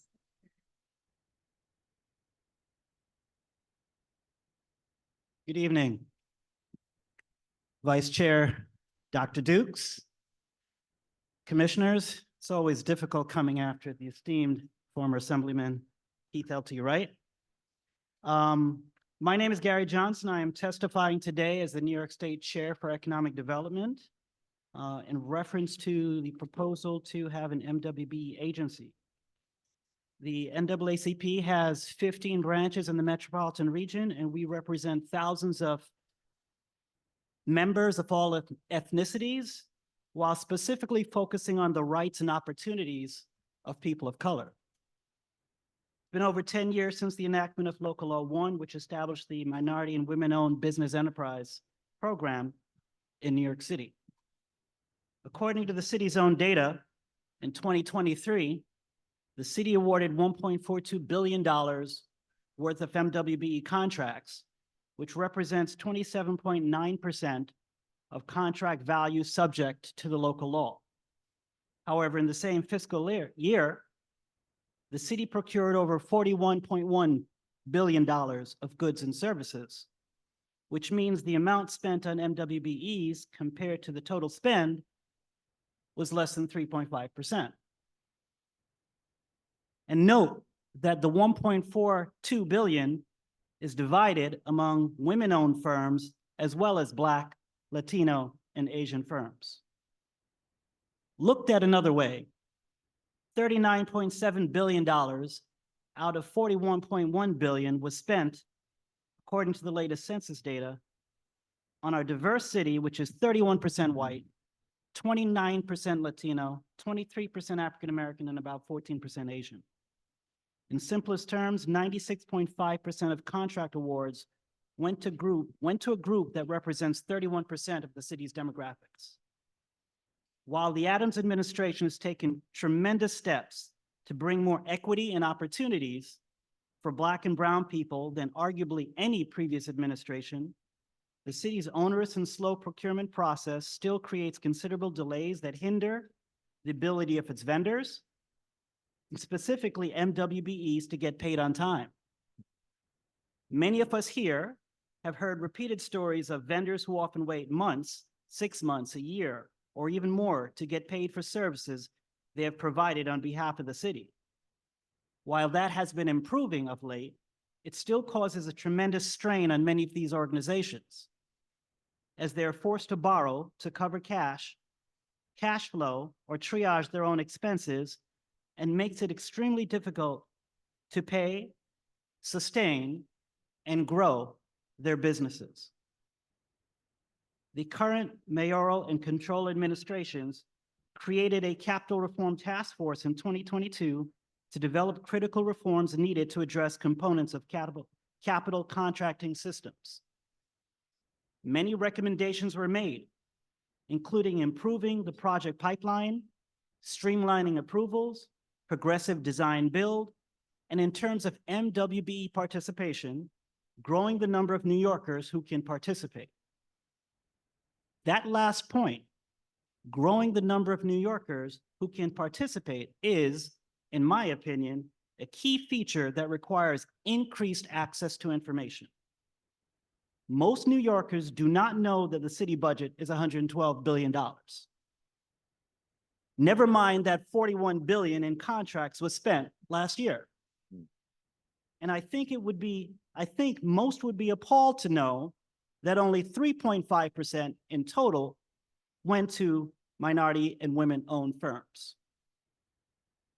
An MWBE agency may be a good idea, but I believe the following elements are key to the success of such an agency: awareness, information, opportunity, payment reform, and accountability/enforcement.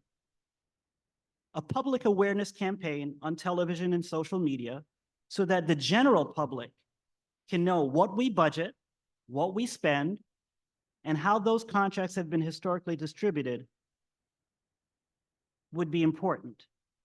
If the public saw a pie chart of MWBE contracts versus total contracting spend, I believe they would be shocked and demand changes to the system. Awareness would lead to greater access to information. As recommended by other task forces, agencies need to do a better job of sharing information regarding upcoming contract opportunities. And I know there have been efforts made and are in process to do so. But next comes opportunity. We must unshackle minority-owned firms and give them the opportunities to obtain more contracts, demonstrating their capabilities and thereby expanding their capacities. But payment reform is mandatory. It is one thing to award a contract, but payments must be made in a timely manner. Otherwise, it negatively affects both the ability of the awardee to perform, as well as their willingness to perform and participate in the future. Accountability and enforcement is the final, but arguably most important feature. Agencies and agency staff must be held accountable for not achieving their goals and not increasing opportunities for MWBE firms. In summation, I believe that while an MWBE agency may have value, the ability to track contract awards already exists through various systems. An MWBE agency, should it be created, must be provisioned with all the tools needed for measurable success. It must be able to implement public awareness, information, access to opportunity campaigns, and implement payment reform, and be empowered to demand real accountability and enforcement for agencies that do not meet their targets. New York City's diverse population deserves equity in government contracting, and its public demands that. Thank you for this time. Thank you. Any questions from our commission? Madam Chair, in our hearing that we conducted in Lower Manhattan at the firehouse, we didn't hear it here tonight, Mr. Gardner, but he did make note that payment reform, expediting payment was part of the mission of the agency that would be created, which is extremely important, as you had articulated, and all the reasons why. And then agency oversight. He did testify to that, and that being another very important factor as to why an agency is, an actual MWBE agency is necessary, because they sit in their silos and there's no oversight, no one that monitors how these MWBE contracts are distributed. And so I just wanted to make that statement to you, because we did hear testimony from Mr. Gardner downtown. Yeah, I thank you for that, and I am aware of that. The points I'm trying to make are rather simple. We have some great folks in government who are doing some really good things. That having been said, this is 2024. We have been having this conversation year over year, over decade over decade. And to look at a total spend as it is, as per the city's data, it is in my opinion, and the opinion of the folks that we represent, that the city must do more. I think the city is committed to doing more, but I think there has to be the public awareness of what the levels are, because I do not think that the public knows, because frankly, if the public knew, I don't think they would stand for it. And I think that would give the impetus to our government officials who are trying to do the right thing, to give them the accountability and enforcement provisions they need to allow these agencies to be a little bit more accepting, modify their procurement practices, get the right people in there, whatever the case may be. But it has to be a whole of government approach, but the community has to be involved as well. Thank you. Any other questions from commissioners on Zoom? Thank you very much, Mr. Johnson, for coming to Harlem and enlightening us on what it is by giving statistic information. Thank you, Thank Dr. you so Dukes. much. Thank you. We will now hear from Mr. Eaton Morris.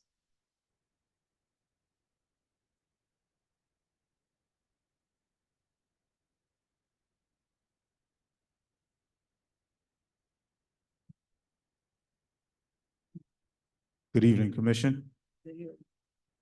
I just want to first say thank you for the opportunity to come and testify. I'm going to just speak very briefly. I'm not going to be long. Just try to keep myself on track by just writing this down. So I'm testifying on behalf of the MWBE agency.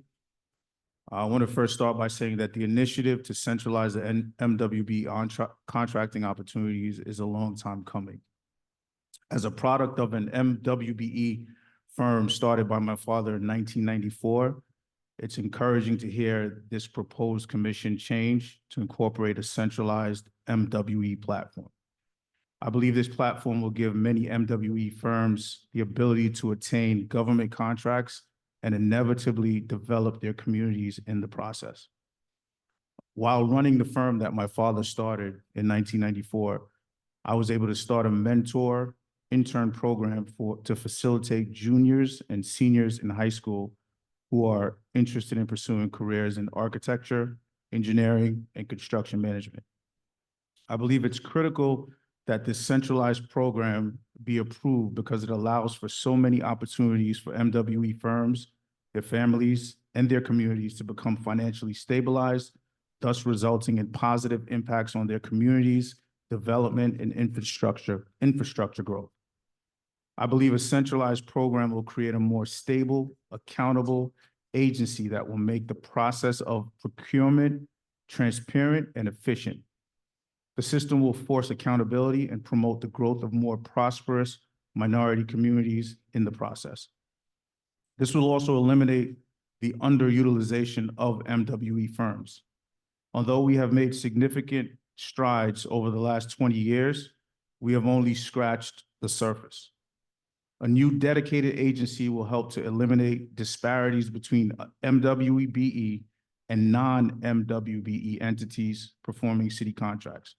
And based on what Mr. Johnson previously said, there is a huge disparity, as he noted in his facts, and creating this centralized agency will definitely allow for better growth and prosperity of minority communities and communities as a whole overall. Any questions? No, thank you. Mr. Morris, you didn't tell us your company's name or your dad's. Sorry, my company is KW Tech Corp. It was started in 1994 by my father, Samuel Watts.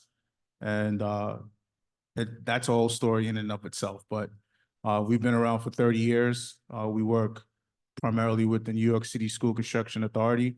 Michael Garner was pretty much the mastermind of the MWE program there. And we've taken, a lot of things from that program, and we were able to implement a lot of things that we can help in, even in the communities that we have our office in, and, just being able to impact younger people, minorities, just wanting to do the work in the contract world. So thank you.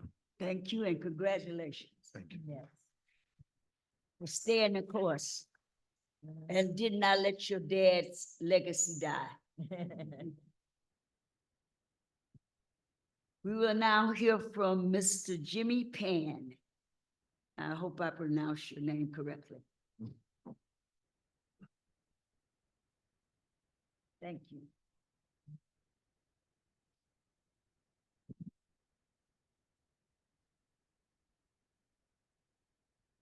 Good evening, Commissioners and fellow members of the public. I'm Jimmy Pan, he, him. I had the pleasure of serving on the staff of the most recent Charter Revision Commission, the 2021 New York City Racial Justice Commission. I served as policy director and special counsel. I played a leading role in the research and design of 3 ballot measures that embedded justice and equity in the central structure of city government, synthesizing thousands of ideas I had heard from the public, much like you all are doing now.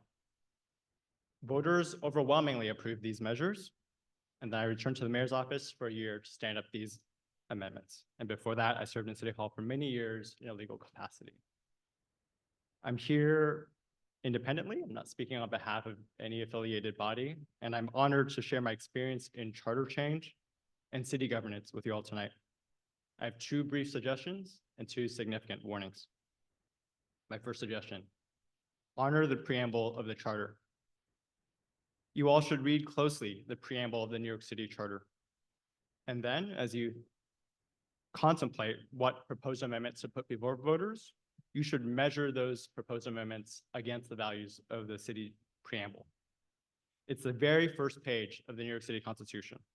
It provides broad and visionary guidance to city government so that it can truly serve the interests of New Yorkers, especially those communities that have been historically marginalized and oppressed. The city's preamble represents 3 foundational values, and all government processes and programs should be designed to advance one of those foundational values, at least.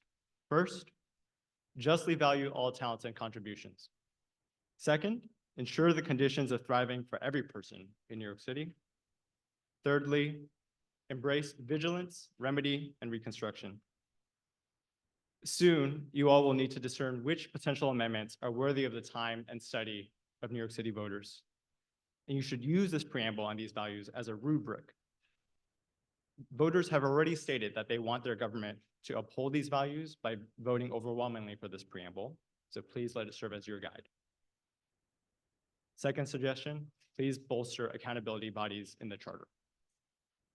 You all should amend the city charter to strengthen the many independent accountability bodies. New Yorkers voted these bodies into law to provide oversight on their behalf.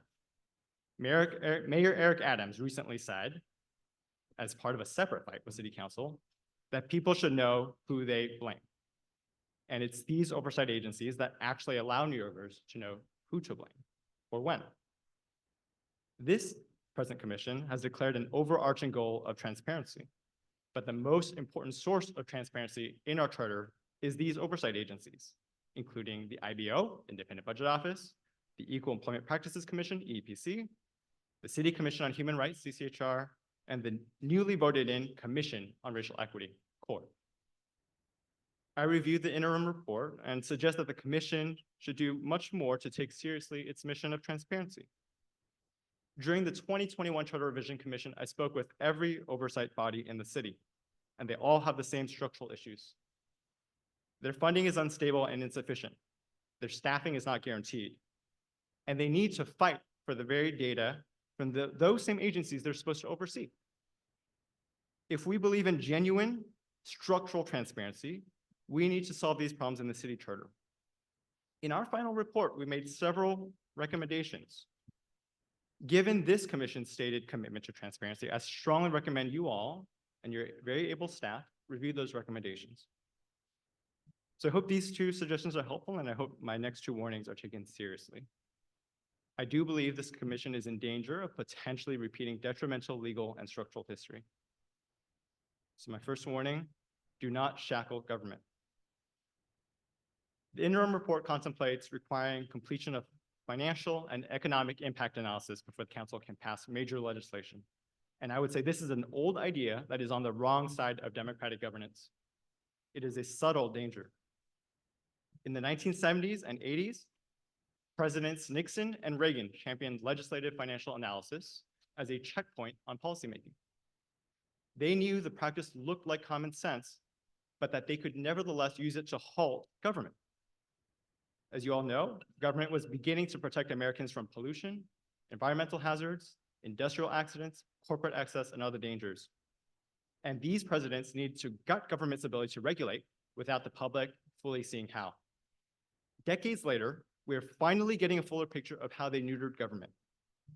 The Supreme Court of the United States has been working steadily in recent years to decimate government's ability to protect us. The Roberts Court has tried to hide its handiwork, but the public will come to understand that the court's work, such as demolition, the Chevron doctrine, and the creation of the so-called major questions doctrine, these are going to jeopardize the futures of communities and families. These far-right judges have used the name of constitutional law to finish the work of the Nixon and Reagan administrations.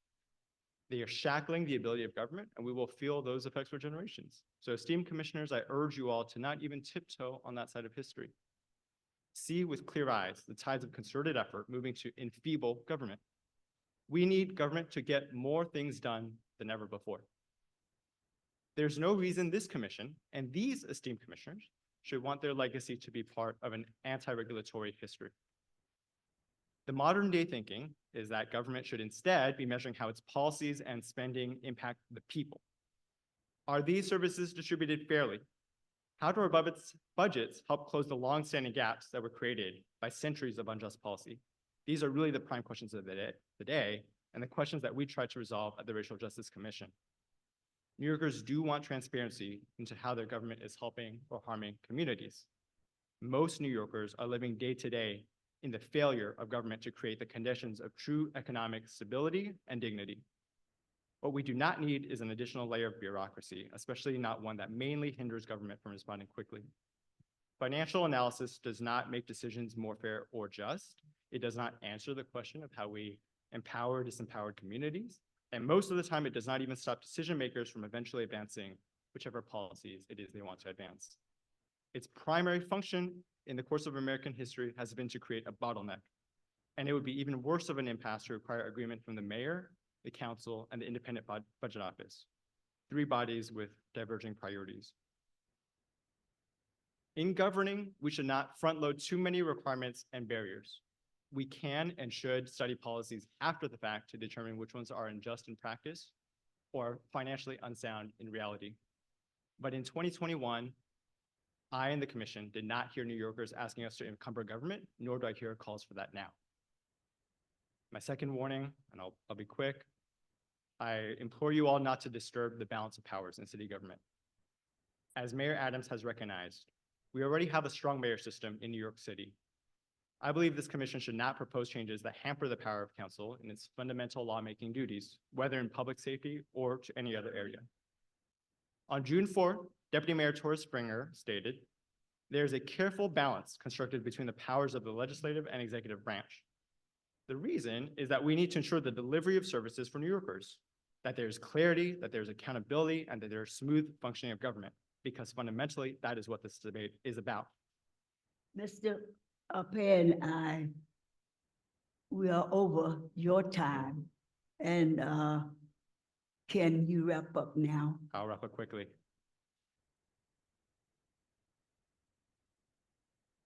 Because charter revisions are a tremendous and sacred opportunity for New Yorkers, I do not think this commission should so easily drag New Yorkers into the balance of power disputes. New Yorkers want to see big changes to the trajectory of our lives, and we want to know that government is securing the future for our children and for our grandchildren. And if we say that inter-branch struggles are the most vital issue before voters, we're eroding their trust in the weight of charter revision commissions and eroding their trust in the seriousness of government. We already see many power grabs happening at the national level, and they shock the conscience. Mr. Penn, You should do you have refuse- your written statement? I'll be glad to send it to you all. Will you give it to our staff, please? So Absolutely. we can thoroughly read it, but your time Absolutely. is up. Okay. I have a quick question, Madam Chair. Okay, You said for us, you warned for us to make sure that we don't disturb the balance of power. Yes. Do you believe that if the city council wants consent Yes. of does that disturb the balance of power? Yes. And in the 2019 commission that was created by the city council, that commission sought to do that. I disagreed with them. I helped push back against them. Ultimately, they drew it back, which I think was a great decision. But yes, I would oppose it on this side or that side. Thank you. any other questions? Commissioners on Zoom, very interested. Would you please give staff your written statement so we can all get it? Absolutely. Thank you all for your time. Thank you.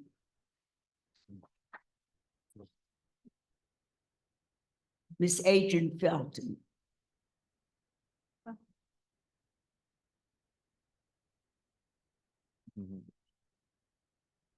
Absolutely.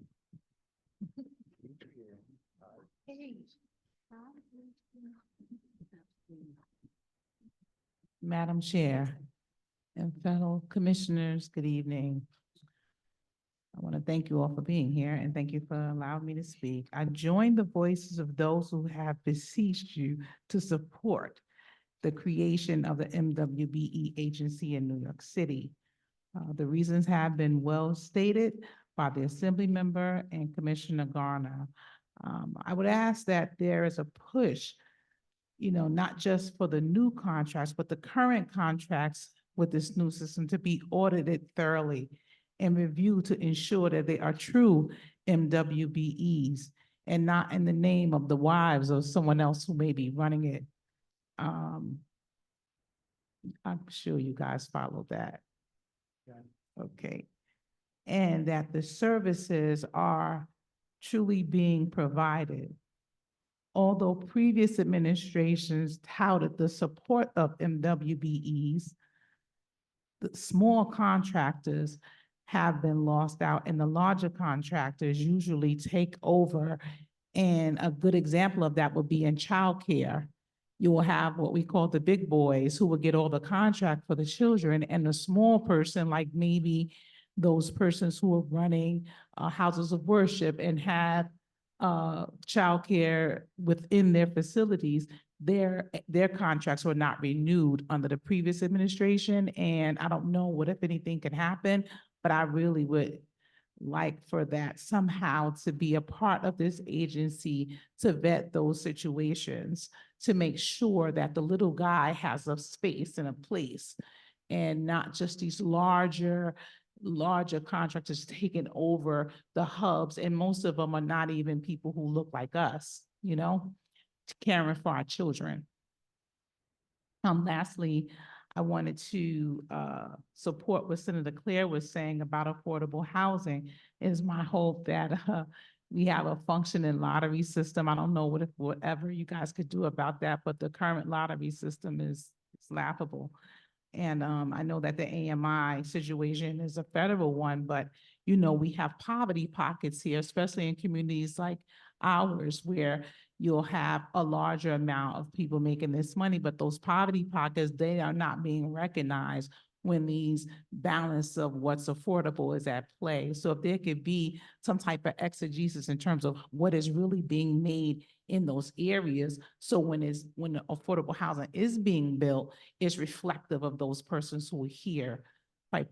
Frankly, I think that this was arbitrary, because you guys notice all these storage facilities came out in our neighborhoods, them knowing that you're gonna get kicked out and you're gonna need some place to put your stuff. So this was not, from my vantage point, anything that happened by chance. Thank you. Thank you. Thank you. And do we have a written report for us? You know what I'll Not do? when you I'll submit it. email it. I'll email it to you. Email it to Okay, us. make sure Thank you you. have it. Let me say, in the interest of time, my timekeeper, I have eared his little sound over here that's going off, but I must adhere to it now, because we want to hear from everyone that is taking the time to come out. So we asked you to adhere to our 3 minutes. And if you do not have your written report tonight, that you get it in to the staff, please, because all of you are bringing some very, very important issues before us. And we have much more work to do. We will be back in other boroughs, Staten Island tomorrow evening. And we have a lot of reading to do. And the Bronx on Thursday. And the Bronx, Boogie Down Bronx on Thursday again. I think I've been to Boogie Down 3 times already. Had to fight to get here. But for those of you who are going to testify, will you give us your written report? Because we've got to stick to the 3 minutes now. Thank you so much. Mrs. Marilyn Gafflin. I hope I said your name correctly. That's correct. Thank you. Have you been with us before? No, my first time. I'm a newbie. Okay, wonderful. Thank you. Good to see you all. Thank you. Good evening, Commission. My name is Marilyn Galfin, founder of Voices for Shelter Animals. I am advocating for the creation of a Department of Animal Welfare to replace the Department of Health from overseeing the New York City Animal Care Centers. The DOH is not concerned with the welfare of shelter animals. They're only concerned with people's health and only intervene if an animal is a threat to that. The division overseeing ACC is the Bureau of Veterinary and Pest Control Services, whose name reflects their view on animals. In 2013, then Controller Scott Stringer in his Let It Stray report said, the root of the problem is structural. ACC is overseen by the Department of Mental Health and Hygiene, an agency whose mission and expertise has not sufficiently focused on animal welfare. Right now, there's an unprecedented homeless animal crisis. The DOH and the city are not handling it as such. This is a state of emergency. Shelters are over capacity. These animals need overflow space and money for humane care. Rescues, advocates, shelter workers are overwhelmed and burnt out. There are pop-up crates in the hallways. Dogs sit in cages all day and hardly get walked. If they get kennel stress and start to injure themselves, they're put on the at-risk list, which is basically a kill list. This is not fair or just. Animals come into the shelters healthy and are getting deathly ill. Then the burden is put on the rescue partners to save them. Rescues cannot afford to keep paying high vet costs for the animals that the shelter got sick in the first place. The Manhattan shelter is not fit to house animals humanely. There's still no state-of-the-art shelters in all 5 boroughs under the DOH control. ACC still uses behavior assessments proven by experts in veterinary behavior are ineffective, making animals appear as dangerous or not adoptable simply because the animals are traumatized and not adapting to the horrific environment. It's not the animal's fault that are a problem, it's the shelter, and animals shouldn't pay with their lives, including 12-month-old adoptable puppies being killed. Some animals are getting to what is believed to be too high doses of stress-reducing drugs. The DOH is not concerned. Under DOH oversight, there's no transparency or accountability of ACC. They continue to shortchange the shelter, and the ACC over the years has had audits citing inhumane care and received a scathing report with similar deficiencies in the last 2 controller reports. In 2019, the DOH gave ACC an unprecedented $1.4 billion contract for the Queen's Shelter, limiting public input and no chance for open bidding. The DOH is not effective in their enforcement of dog licensing mandate, costing millions of dollars of potential revenue that could subsidize spay and neuter and other life-saving services. The people and the animals of the city need and deserve a Department of Animal Welfare whose only focus is on animal issues. An entity with enforcement powers, experience in animal welfare, and vested interest in ensuring humane care and a progressive vision to do away with the accepted status quo of killing for population control, but instead adhere to no-kill policies. Companion animals provide unconditional love and are vital to many people's lives. This department can focus on solutions to help people keep their pets out of the kill shelters by funding more pet food pantries, affordable spay neuter. Kathleen, can you wrap it Yeah, up? Your okay. time is up.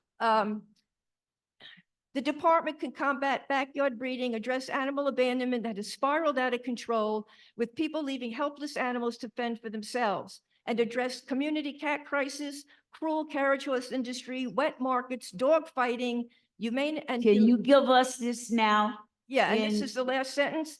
Killing adoptable animals is a social justice issue. It's time the city protects the shelter animals. Thank you. Thank you. You must wrap it up and give it to us, to the staff. Yes, and I have supporting testimonies. It is time that the city looks at animals as the sentient beings they are. And I'm probably the only person that's going to be speaking up for this, but this is critical as animals play an important role of many New Yorkers who are being senselessly killed. Don't have Thank the you so resources. much. Thank you so much for giving me the opportunity. Thank you. Okay. Is there anyone else? Give her the material. The woman that I have the privilege to serve under, the former borough president of Manhattan, city council member, Gail Brewer.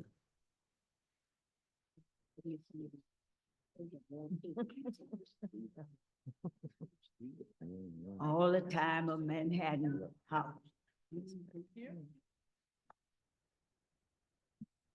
Thank you very much, Madam Community Board Member, and many other things. I know that you nobody else is Hazel Dukes. So I'm Gail Brewer, represent the Upper West Side, parts of Clinton and all of Central Park and the council. And I want to start by stating that I have some experience with charter commissions. With Letitia James when she was public advocate and I was the borough president in 2018 and 2019, we put together what I would say is a more diverse, because it was representative of the people who are borough presidents, mayor, council, controller, public advocate. And that was the commission that came out with, you'll think ironically, that the advice and consent for the Corporation Council, and it had both consensus from Staten Island representative and the borough president of Brooklyn, Eric Adams. He was represented by Sal Albanese. So there is a better system for doing, in my opinion, than 2 months to make these really important decisions, which is what Mayor Adams is doing today. But I will say Mayor de Blasio did the same thing. Right after we came up with this, and I will send this to you, it's a much longer version, commission, Mayor Adams came up with his own commission, same idea. I mean, Mayor de Blasio. And all that came out of that was the Civic Engagement Commission. I know it exists. I know there are people who work there, but I must admit, I think it's a waste of money. So are other people. I tried to keep it off the ballot, but I lost. So these commissions need to have more diversity, in my opinion. I do think it's a bit of a power grab, trying to take from the city council this commission and what it's doing. There are a lot of issues. One of them is public safety. And I know that the mayor doesn't like the intro local law 43, which talks about reporting on common and low-level encounters. But I went out with the police, and the biggest issue is the amount of paperwork they have to fill out, not that they have to fill it out. So public safety is important, but I do think that it should not be discussed in this type of a forum. As the mayor has said, the public is not safe if they don't perceive themselves to be safe. And CCRB, they came out of the 1989, an excellent suggestion from the 1989 commission. But their recommendations are being ignored by the police commissioner more now than in the past. That is a breach that undermines public safety as well as faith in government. So that's a bigger issue, I think, than what you're discussing today. Second, you talk about fiscal impact statements. Again, in my opinion, trying to take information from the city council and make it something that's not just the purview of the city council. But guess what? There's something called units of appropriation. That's basically what is in the budget program. And what you need to do is to have very big breakdowns. They don't always exist. The Corporation Council has only two. One is PS, which is basically staff, and the other is OTAPS. That's it. Those are the only two. You have no idea the programs, and the same thing with Landmarks Preservation Commission. And police has the same thing. They have one for operations. It's called Appropriations 001 Operations. It's millions of dollars with no breakdown. That's what we should be focused on, in my opinion. I want to talk about some things quickly that I'd like to see dealt with. Implementation of local laws, revenue estimates, funding formulas for oversight agencies, transparency at health and hospitals, because now they're dealing with migrants. Destruction of landmark buildings should go back to the city council, not, they were landmarked with the council, they should go back to that area. Mayoral appointments at boards and panels, I think should be more representative of other individuals in government. Law department representation and settlements, review the unit of appropriation structure, which I just discussed, make the land use process more representative of community perspectives. Those are some of the issues, as well as the ones that you sort of do in your cleanup. I see Diane Savino all over those good ideas at the end. But you got to think in 2 months, you shouldn't, in my opinion, sort of throw the baby out with the bathwater and talk about things that could be inconsistent with good government. Thank you very much. Any questions? Any questions from the commission? Zoom calls. Thank you. Thank you for your testimony. Councilwoman, former borough president of Manhattan. Do you have a written report for us? Thank you. Next, we have Mr. Adam Roberts.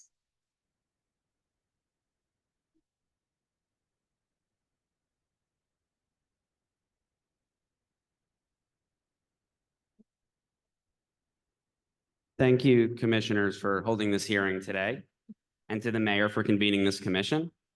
I am Adam Roberts, Policy Director for the Community Housing Improvement Program, also known as CHIP. We represent New York's housing providers, including apartment building owners and managers. We are here to recommend charter revisions that would benefit the 1 million units of rent-stabilized housing in New York City, which makes up 40% of its rental housing and the vast majority of its affordable housing. First, we support the proposed changes to the fiscal impact statements. Furthermore, the scope of the fiscal impact statement should be expanded. Currently, a fiscal impact statement only evaluates the impacts of legislation on the revenues and expenditures of the city, to quote the charter. Rather, a fiscal impact statement should also be required to assess the financial impacts outside of government. This is critical as city laws are responsible for enormous costs for rent-stabilized housing, which cannot legally be recouped, such as Local Law 11, Local Law 97, Local Law 1, and others. Another important charter revision would be the creation of a diversion program for New York City Housing Court. For years, there's been a massive backlog in housing court that is not abating. This forces tenants to spend at least a year in housing court, all while accruing increasingly sizable arrears. These arrears are usually paid for by the city through one-shot deals. Unfortunately, there are no options to access these emergency rental arrears grants without having gone through the housing court process and being on the verge of eviction. Spurred by the Biden administration, many cities and states have adopted housing court diversion programs, which attempt to intervene in the landlord-tenant relationship before the court process starts. By providing resources upfront, such as pre-screening for rental assistance, case analysis, mediation especially, financial counseling, and other benefits, cases can be resolved without draining the court's resources. These programs are succeeding throughout the country. Nearly every major city has a diversion program except for New York City. From Philadelphia to Chicago, these programs have dramatically improved the experience for tenants and owners who are dealing with rent arrears. Furthermore, these programs reduce the significant staffing and financial burdens placed on courts and local governments to deal with rent arrears.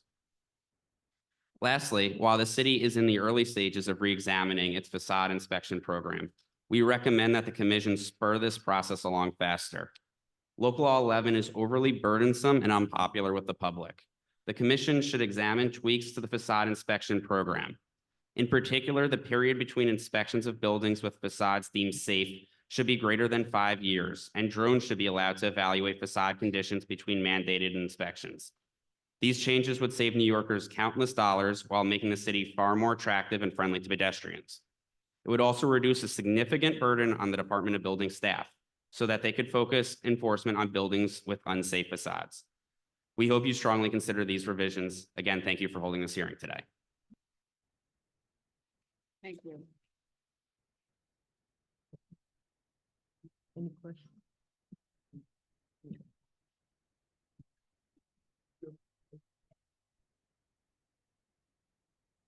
We have any questions on Zoom? Any of the commissions on Zoom have any questions? Hearing none. Everett Perry.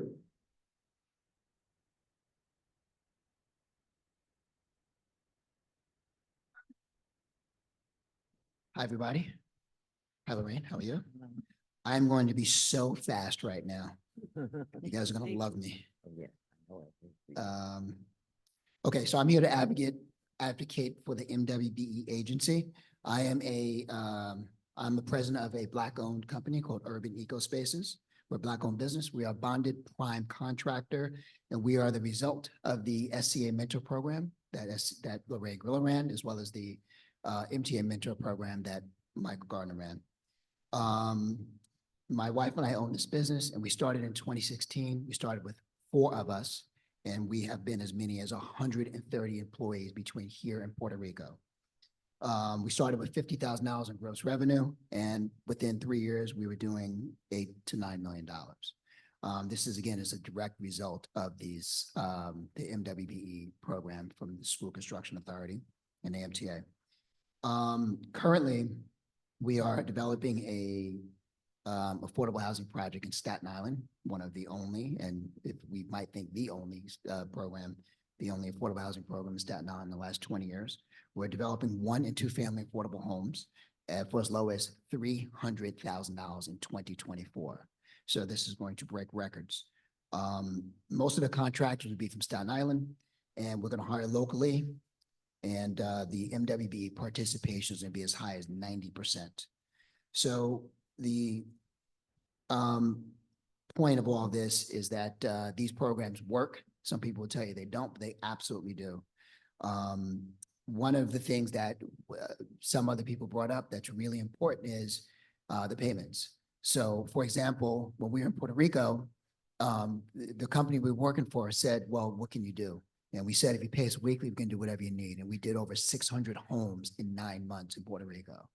And we were working between, I was flying back and forth. So if you all were to vote on this, or if you were to, I'm to say that I'm a product of this program, absolutely works. And if you continue with putting this together in all the city agencies under one program, I think it's going to be massively successful. So I'd encourage everyone to support the program. Thank you very much. Any questions? Thank you. Any questions from the commissions? Do you have a written statement? If not, just. I don't have a written You statement, could submit it. but I could submit something else. Oh, okay, Okay, thank you. thank you. Any questions from our commissioners on Zoom? Hearing none.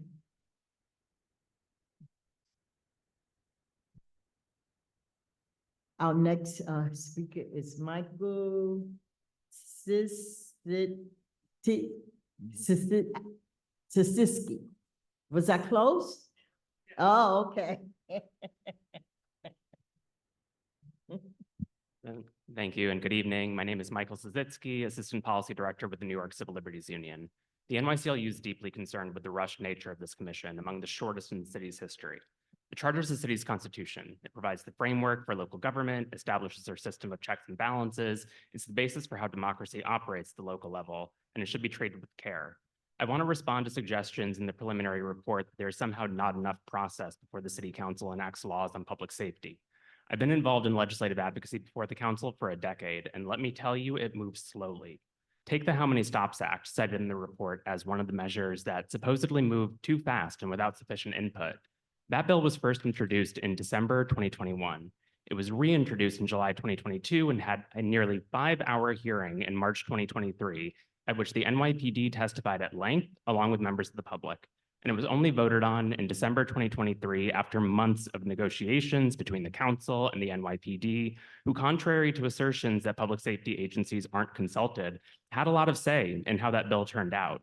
They still disagreed with the final bill, but this was a bill that went through a full 2 years from its first introduction to passage, and whose genesis was actually in community feedback from the years-long joint remedial process that arose from the 2013 stop and frisk ruling. To pretend that it was somehow rushed and lacking in input is not accurate. Today, stop and frisk is at its highest recorded level since 2015, with racial disparities as bad as they've ever been, and with an unacceptably high number of unconstitutional stops from the NYPD's revived anti-crime units. Complaints of police misconduct into the CCRB are at their highest level since 2012. This is not the time to be weakening the already too weak mechanisms for police oversight and accountability. And there's no justification for giving special treatment to public safety legislation, separate and apart from all the other issues the council addresses, unless the only purpose is to further insulate agencies like the NYPD from basic transparency and oversight. But those changes are on the table because the mayor had a policy disagreement with the council, and because the council exercised its power as a co-equal branch of government to override vetoes. What kind of message does that send to New Yorkers? When an administration doesn't get its way through the normal democratic process, simply rewrite the rule book to change the rules in your favor. That is a dangerous precedent to set. We're talking about fundamental changes to the way that the legislative process works in New York City. And we're talking about those changes on a much more compressed timeline than pretty much any public safety bill that has moved through the council. There's no good reason to be entertaining proposals that fundamentally alter our system of checks and balances and that weaken the legislature's ability to hold city agencies accountable. We urge the commission to not advance any measures that would do so on this false ballot. Thank you. Thank you. Any questions from the commissioners? Any questions from any commissioners on Zoom? Hearing none. And I'll be sending in written comments as well. Thank you. Excuse me? I'll be sending in written testimony as well. Okay, So thank you. please. Thank you. Our next speaker is Kaya Rosenthal.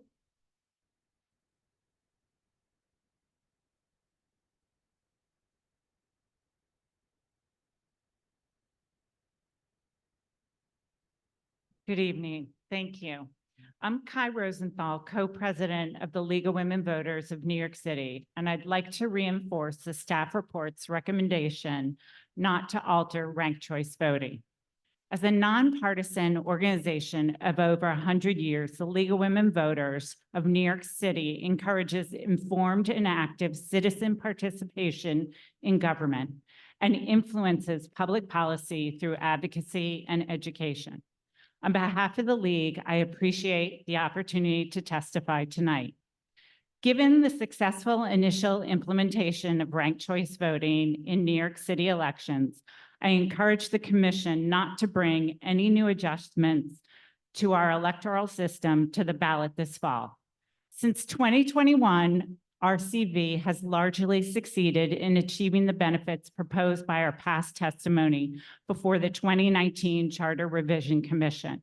At the time, we argued that RCV would allow voters to more fully express their preferences on the ballot, prevent expensive, low turnout primary runoff elections, and increase confidence in the electoral system. Over the past 2 local election cycles, we have seen promising evidence in each of these areas. First, voters have embraced the opportunity to have more choices, which resulted in higher participation. In 2021, the mayoral primary race reached a turnout of 26.5%, representing a recent high for local odd-year elections. In this election, 89.3% of Democrats and 56.6% of Republicans ranked more than one choice for at least one office, indicating a widespread understanding of the system. Second, New York City taxpayers have already benefited from avoiding the need for expensive citywide runoff elections. In 2021, no candidate reached the 40% benchmark during the first round of the Democratic mayoral primary, so we were able to use RCV's instant runoff system to determine a winner. By contrast, the 2013 Public Advocate primary runoff election cost the city $13 million. Third, the changes in winners as a result of RCV are favorable to increasing voter confidence in our electoral system. Studies by the Cooney Center for Urban Research indicated that candidates understood that RCV required them to talk to more voters in case they could become a voter's second or third choice in a crowded field. As a matter of good governance, we strongly oppose reversing reforms to our electoral system after only a few years. Thank you for giving me the opportunity to testify and for your leadership for New York City. Thank you. Thank you. Any comments, questions? Zoom members, thank you very much. Okay, we will now have Mr. Xavier Johnson.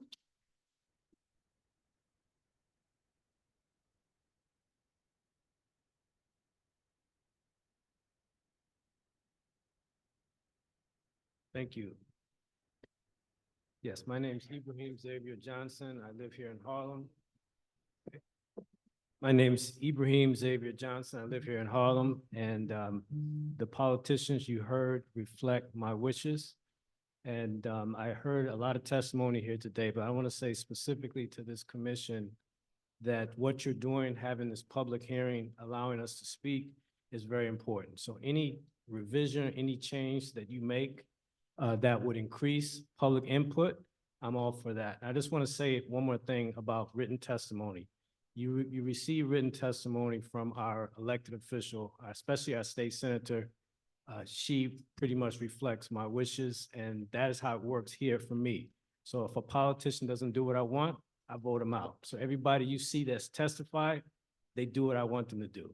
And they're in touch with the people, they listen to the people, and that's what makes this community work. And I encourage you to keep doing what you're doing, and I want to say thank you.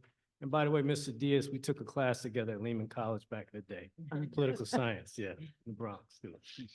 All right. So we have good people. You guys are good people. I know your father as well, Mr. Diaz, Senior. Blowing up my line. Somebody tell him I want to hear it. Yeah, so keep doing what you're doing. I heard a lot of no, no, no, don't do that. Keep doing what you're doing. That's all I gotta say. Thank you. I have a question. Question.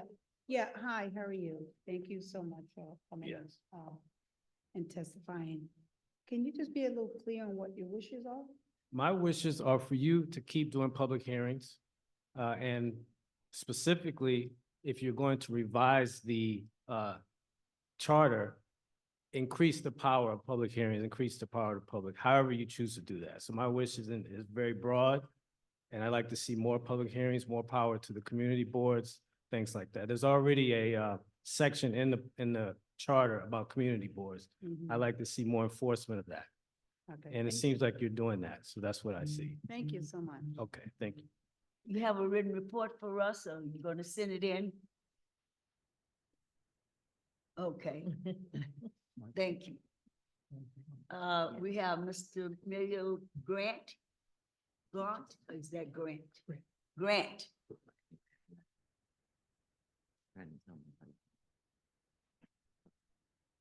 Hi, everyone. My name is Miles Hi. Grant. I'm actually from Queens, but I just came over the bridge. I'm here as an individual. I don't represent any group. But I think the fact that there are so few individuals here speaks to a lot of, themes that we've heard throughout the night of people not having a lot of faith in these sorts of sessions and of our electoral system in general. Voter participation is down. Trust in democracy is down. And I think there's a widespread sort of perception of corruption and backdoor deals and sort of government not working for them. And when I go to these sort of events and I try to bring others with me and try to get them to be civically engaged, the response that I always get is, oh, everyone's just corrupt. There's nothing that the public can actually do. That is the perception, especially with young people. And that's not good, but luckily there is a solution, and that is sortition. Can I get a show of hands of how many of you have heard this phrase before or who have any idea what it is? What is that? Say that again. Sortition. I don't know what that is. So, okay, that's 0 people. Just for a show of hands for what? Sortition as an alternative to sort of decision making. And I think when you're modifying the charter, this is an excellent opportunity to bring this sort of system in. So as a brief sort of description of what it is essentially a jury of random selection of citizens for decision making. In this case, it is demographically balanced. In my dreams, obviously, our entire electoral system is replaced by this, but I'm not delusional. There are many opportunities that you can do as in a process of charter reform to bring in more of this type of random citizen participation and citizen decision-making. There are studies, there's research, and there's effective examples within New York City. The Civic Engagement Commission has done this sort of work and has created sortition councils, the People's Money Program, and has effectively produced ideas and decision-making using this method. I think realistically, it is possible for you in this commission to reform existing agencies and commissions to operate in this way. But given the fact that you are intending on creating a new agency, this could be an excellent opportunity to bring in this type of decision-making in a small scale way. I'm not asking for everything overnight, but I am sort of asking for changes that can be made to make people my age, to make the next generations believe in civics again and believe in the power of public democracy as a concept, because right now that does not exist. Thank you. Thank you. Madam Chair, I have a question. Yes. So who would create these committees, or what is it called again? I'm sorry. So the term is sortition. It's been around for thousands of years as sort of an alternative to either an agency or a elected official placing candidates or members on a panel or in an agency. They are instead randomly selected from the citizens as you would with jury. By whom? I'm sorry. I mean, by an independent body that's designed to do that, which the New York City government already has experience in doing. Again, the People's Money Program has proven effective for creating such a body. Do you see that in community boards? Do you see that already in precinct council? Do you see Those- that already in? Those are people who are interested in joining this and are interested in power. True sortition is randomly selected, like jury duty. Like a jury. Spell like a spelling bee. SORTITION, I think. Any more questions? From commissioners? No, I want to know who was corrupt. Thank you for your testimony. Our commissioners on Zoom. I just have a question. I have a question. I heard you say something about someone was corrupt. A lot of people are corrupt. Okay. Again, it's about perception. I'm not saying anything. It's Okay, thank perception. It's you. perception, widespread perception. Okay, thank you so much. Thank you so much for your testimony. Thank you. Mr. Greg. I was like 7 What is that? Greg Baggett. No, I'm calling our next presenter. They ain't say come back.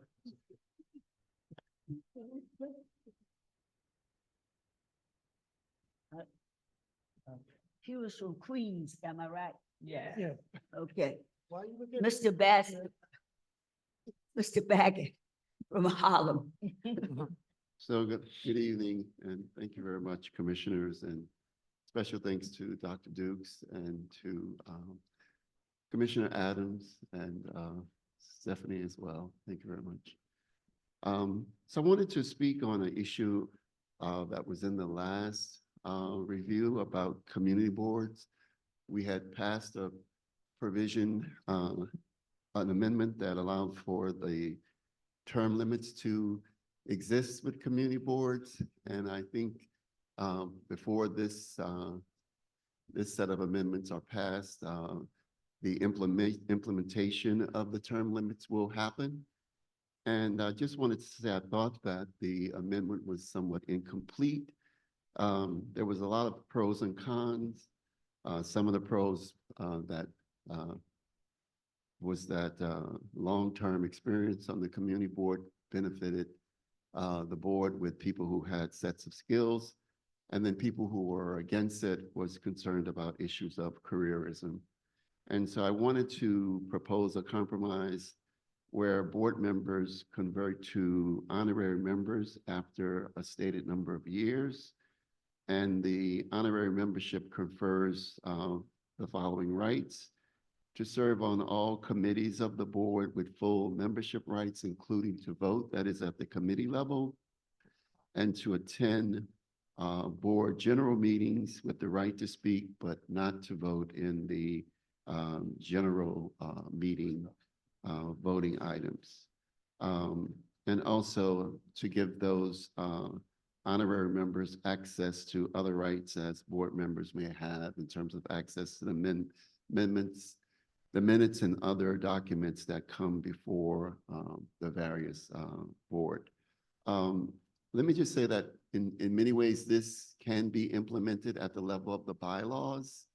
But if it's actually in the charter, then the borough president would have the enforcement power to actually make it happen at all boards and not happening at some boards. They have what's called public members or legacy members or advisory members, and then there are other boards that don't.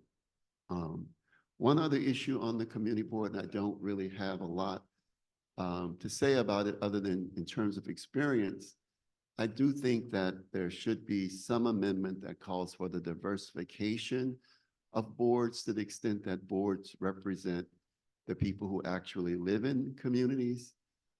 Actually, borough president actually had some really good examples. When you were in office, there were boards in your district that had dwindling Euro-American representation, growing Latino representation, and a steady population of Black constituents. And you were actually able to create very equitable representation in those boards. I think in terms of Manhattan, holding Community Board 10 hostage to be the sole representation of Black leadership within the District of Manhattan is appalling. And I think when I'm asking for diversification, I'm not only asking for diversification of Community Board 10, but all of the other boards in Manhattan and throughout the borough as well. I won't say much about, I had something to say about public safety, but all I'll simply say is that I think that this is a real opportunity. We have in office, in the executive office, a former police officer who was also committed to social You're over activism. your 2 minutes. Okay, I'm going to wrap it up. Social activism around police. And so it would be a good opportunity to try to engage at that level. And Do you have a written report for us? I'm going to email my comments to Please you do. on the public safety stuff. Okay, So thank you very much. you're over your 2 minutes, but any questions? No, thank you. Any questions? Any questions from the ones on Zoom? Thank you so much. Please submit that. It's important that we hear and consider. Marsha Taylor.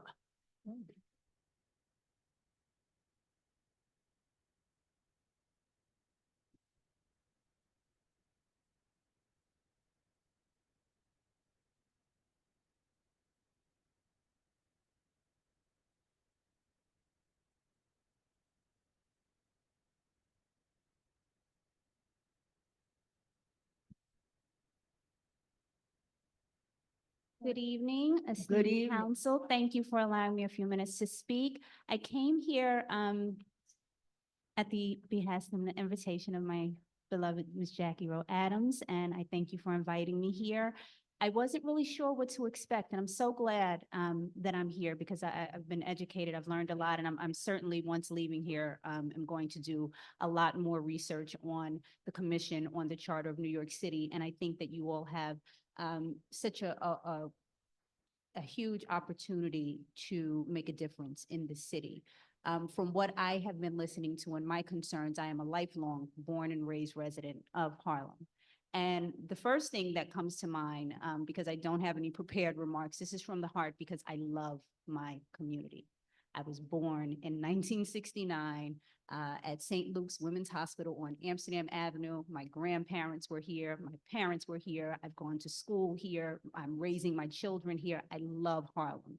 And my biggest thing, the first thing, I would love to see a more robust grassroots efforts so that people like myself and my neighbors will know more about this commission and just how important it is. I would have loved to have seen this room filled with my neighbors and with people, younger people and young adults and business owners and people who care about this community the same way that I do. But I didn't know about this until Jackie told me. And I will pass along the word, but it takes, whether it's social media, whether it's marketing or campaigning, whatever it is to get into the communities, to get into the streets so that people will show up.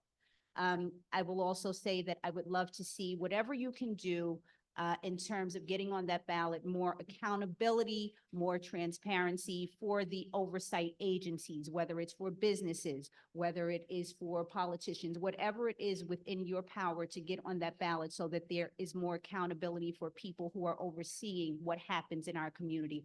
I implore you to do that. I would love to see programs that are created for, I know people spoke about small businesses. It behooves me to see so many businesses in my neighborhood that are run by people who don't look like me. Some of them don't even speak English. I know that they didn't come here with an 800 credit score and a big bag of money. I'm wondering how they get these small storefronts. Point me to that program because I'm lost when I'm looking to get into a business or a storefront. So I'd like to know a little bit more about what programs and what opportunities, we're speaking about the, minority women and business enterprise. I want to hear more about programs that are available for people in our community. Again, I'm not going to take up a lot of time. I'm just happy to be here. And again, whatever you can do to get on that ballot, the transparency, the accountability, hire qualified people, and whatever I can do to participate, count me in. Thank you. Thank you. I would recommend to you, I just retired after 27 years on Community Board 10. I would recommend that's where you ought to start, with Community Board and with your school. If you have children in the school system, I don't know, do you live in this area, which is District 5? We need parents' voices, but 10 takes care sanitation, parks, all of that is discussed there. So if you can get your community to go to Community Board 10 and it's listed every day of every meeting. I work 7 days a week. And so if you want to do something, start there. All right. Thank you. Mr. Marcus, name is Marcus. Mr. Marcus. Okay, he's here.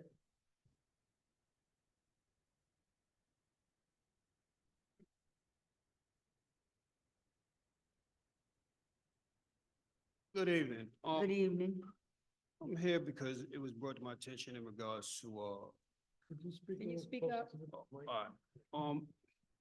It was brought to my attention about this here, forum in regards to how, public safety is addressed, especially within NYPD.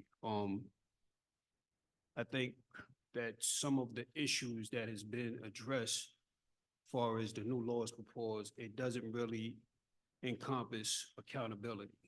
And from speaking with city council members, it was brought to my attention that the charter, I don't know how they figured that when they're lawmakers, are the ones that put together proposals to be enforced so that our communities have more of a, how can I say it, more confidence in the way that our elected officials and the police department interacts with our communities.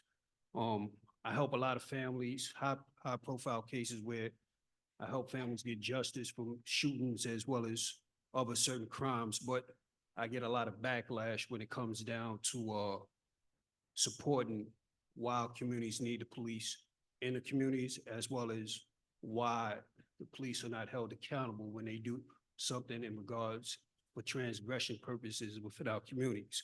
I would like to see some rules be put in place that holds accountability in regards to the manner of the disciplinary hearings when it comes down to the NYPD. Because as it stands, and I cite this just from a case back in 2016 with Deborah Dennis, officer violated the codes of professional conduct within NYPDs, and when they deal with EDPs, as you see, it's continuously being done, and it just opens up the door for the wrong rhetoric, right? You have those that champion social workers, not realizing that you have programs within the NYPD where you have a division that specializes in dealing with EDPs. That's not being effectuated, right? So what ends up taking place is we get these shootings, right? We get these people to champion this here. We get some of these misguided elected officials on board with this here, and it creates like chaos. And then there's no trust within the community that really needs the police to come into the community, but afraid to call. So what's needed, I think, is the disciplinary hearings, because that How Many Stops Act, all it is a regurgitation of information that they already know. They're not being disciplined the way they should be for violating the same rules. And that's what needs to be done in order for us to stop these misguided rules and misleading of the people for votes. So I would like to know exactly how does that go about in putting together a time limitation on hearings, disciplinary proceedings, especially where there's been, how can I say it, adjournments for no good cause. So if that can help out with that there, I can present the information and the data and everything else that you may need. This way we can, expedite this and, regain the confidence. Now, do you have a written report for us, or would you give us one? I can give it to you. Because the points that you're bringing up We need to see them, Oh, I can give it to you. digest them. Any other? I'll give it to you. Just, some, Paper, help us more to affect it. oh, I have it. I just need to know where to send it. Thank you for Okay, your did testimony. the staff have it? Okay, thank you.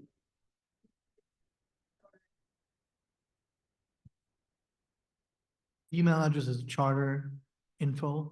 Chart info, Yeah, one word. At citycharter charter info at citycharter city charter. dot NYC dot gov. Yeah. Okay. All right. You Thank get it into us as soon as possible. Well, I have it for you by Thursday. Thank you. All right. Thank you so much, and thank you for coming. Julius, my Harlem constant friend. Historian.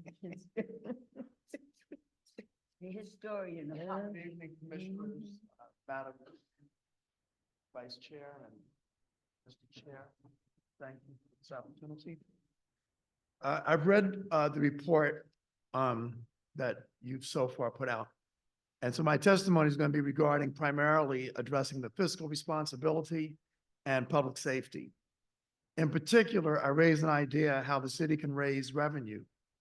We can do more in the tax department, such as sales tax and or other tax.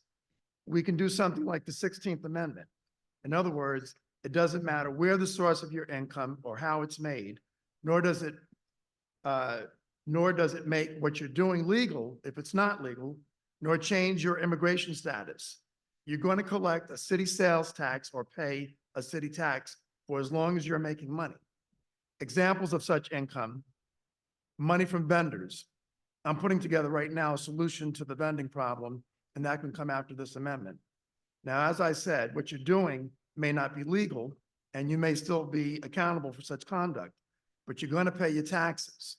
Example, Al Capone, 15 years, and by the way, you owe us $15 million in taxes.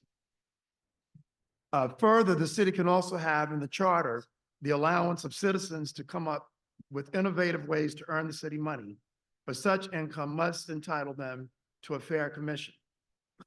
Public safety. Back in 2013, I drafted a community policing program that was renamed the NCO program. A lot of that draft is in the new Clergy Coalition Council initiative. However, I'm particularly at this moment suggesting that the role of the community boards be more strengthened. Right now, the charter allows the community boards to appoint public members to their committees, but it's not mandated. However, it should be. CB10 used to have public members, but because it wasn't mandated under the city charter, politics got in the way. Now, the boards can decide how that's done, but having public members on committees can increase new ideas more quickly in areas that can enhance public safety and the public welfare. For example, protecting the public and maintaining public confidence in law enforcement. Law enforcement is not just with NYPD. It's school safety officers, sanitation, ACS, probation officers, etc. And perhaps the city charter can expand on the various city departments who have police powers and spell out their duties. Also, community boards need to be informed on all intros and when such hearings are to take place. In return, community boards must post all such information on their websites. Community boards should also be notified of all pending construction jobs in their respective districts, whether they are as of right or after passage of URLA, due to unlawful construction constantly going on. Community boards should also be notified 30 days before a contract goes into effect of all arm's length transactions pertaining to the transfer of real property when senior citizens are allegedly selling or transferring their real property to another party before such transactions can be legal. Too many of our seniors are having their property stolen from them, and that should be of concern to people talking about public safety and public welfare. In other words, the more eyes on something reinforces, you see something, you say something. Other areas of concern that was in the report: minority and women-owned businesses. The definition for MWBE should spell out the people considered minority and should be separate from women. In other words, a white woman shouldn't qualify as a minority. City charter gives DSNY commissioner the power to adopt regulations controlling the use of sidewalks and gutters by abutting owners and occupants with respect to sweepings, garbage, refuse, or rubbish, etc. So I support exploring updates to Chapter 31 of the Charter to clarify and expand DSNY responsibilities to facilitate cleaner streets, sidewalks, and city-owned property. I'll submit my comments on that topic in writing. And agency recommendations. Any suggestion that recommends removing a public hearing requirement for anything should not be entertained.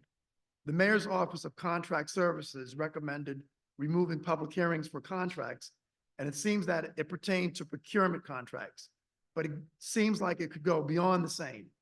In any event, I don't support removing the public's voice on anything. If anything, it should be more expanded. And I'm going to submit my opinion on consent on commissioners, the AMI, ranked choice voting. I'll put it all in writing for you anyway, but I will You're add over those the other time. things. Hmm? You have your written reports because you're over the time. No, I'm going to submit it by the email. Okay, All right. thank you. Thank you. Any questions from our commissioners? No. Thank you so much. Did you submit it? Oh, okay. Thank you. Okay. Mr. Moses, I'm sorry. Is it June Moses? Thank you. I gotta stick to my 3 minutes. Thank you. Okay. Folks on this panel, my name is June, like the month, Moses, like the Bible. I'm the tenant association for those 10 buildings right next door here between Lenox and 7th. And I only have 2 requests. First, while you're in these rooms and you're putting together these things, please don't forget those of us that are 40% below the AMI. It seems as though everything that is being done around us, and nothing is being really truly done for us. When even the city of Yes starts at 40% AMI, you leaving out 1,000 people who live in those 10 buildings right next door. So I just say, as you're moving forward with these things, please consider those of us who aren't in this room, because it's been discussed that the information isn't trickling down to the people who really need to be here. This has been quite informational for a lot of people, but there are a lot of people who they're not here. I don't know how we get to them, but how do we get this to trickle down to those folks? So we're not the ones who are put out. I don't see how we do a One Harlem or we do anything when most of those people who helped hold this place up through crack and through everything else are visibly being pushed out because there is no consideration for us at all. I just ask for the consideration, because we're not being included in any thought process. If you really break it down, we're not there. The poor folks ain't there. And that's all I have to say. Please consider us. Thank you. Thank you. Hi. Hi. Good, come right back here. No. So I just want to say, because see, I know that you're active, but we, the commission, did an outreach out of sight for Harlem. And I'm glad you said that, because you have more work to do. You do a lot of work already, but you got more to do, because this room should have been packed. We have witnesses. We put literature, we call the world. We went to the churches, you see NAACP, all of it. The information was out. You got more work to do, girl. Don't let them go. Tell them they should pack. People complain, and I hear you. Pardon me, I'm that glad was you not said a complaint. It was asked for a consideration. That was not a complaint. Okay, Thank no, you're not complaining. You're saying what people need to hear. And this is why I'm glad that you came, because we're looking at that, and this is why we ask people to tell the next one, whether it's Harlem, all the boroughs. We went to all 5 boroughs twice, and we are going back. So if you know anyone in any other, and people could come from Harlem to Brooklyn to Staten Island, because this is important. So that way, and Queens, and Bronx, and let me say this. I'm glad people are on Zoom because everybody need to know what's going on in their communities, what's going on in this city. And this is the reason the mayor put this together, because we are left out. Not only you, we are left out, and enough is enough, and you're gonna help us put this all back together. Because I know you're a great leader. So I just wanted to say that. Thank you. Thank you very much. I thought you was getting ready to come for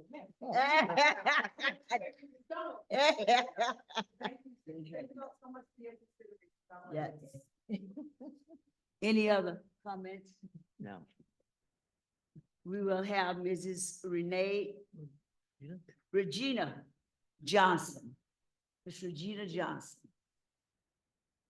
Miss Regina Johnson.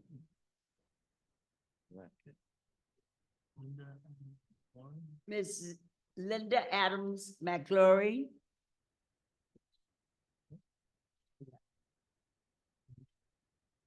Denisha Grant.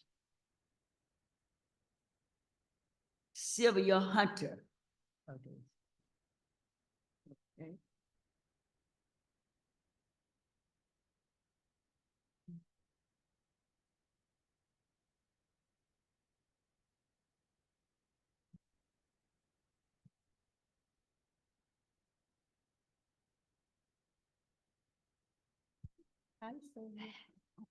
Good evening, everyone. Good evening, everyone. Good evening. I really just heard about this meeting yesterday through Jackie Rowe Adams. And I told her I would be here today. I am an advocate for my seniors, and I am a senior. I don't think you're doing enough for the seniors. I guess in Harlem alone, do we have 5 or 6 seniors centers? Am I correct? I have seen no one come and talk about this hearing at all, because the seniors will come if you let us know. A lot of them, after lunch, they go home. So if you can have somebody there, say 1 o'clock, and give out paperwork or whatever, the seniors will come out. Number 2, I don't see any representation up there for the younger people. They need to be heard and seen also. Young people. I don't see this here. And I was disappointed when I walked in here to see how empty this place is. So I personally wanted to know, how was this hearing posted or put out to our community? Another thing, when buildings are built or whatever, we're the last people born and raised in Harlem who heard about the lottery. I would like to have been involved in some of these lotteries. I'm born and raised here. It seems like it's always people of non-color that get into these big buildings. And I'd like y'all to address that also. That's all I have to say. Thank you.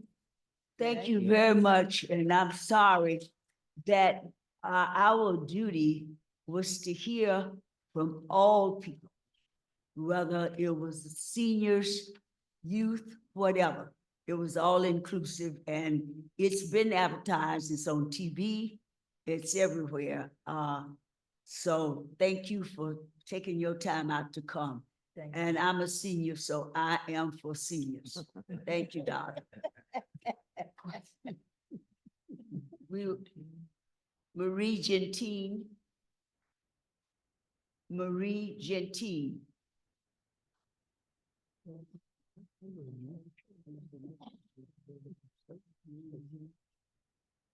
Mr. K, I don't know whether it's Mr. or Mrs. Oh, I'm sorry, who's that? Hi, good evening. My name is Marie-Chantine. Oh, she did come. Okay. Yes. I'm here just to talk about the local law 18. This is the law that people used to call, are calling Airbnb law. So I just wanted to say that this local law 18 is impacting very negatively the ecosystem of neighborhoods on Manhattan and on other boroughs. And I was wondering if someone at the city would just listen to those homeowners, owner occupy 1 and 2 family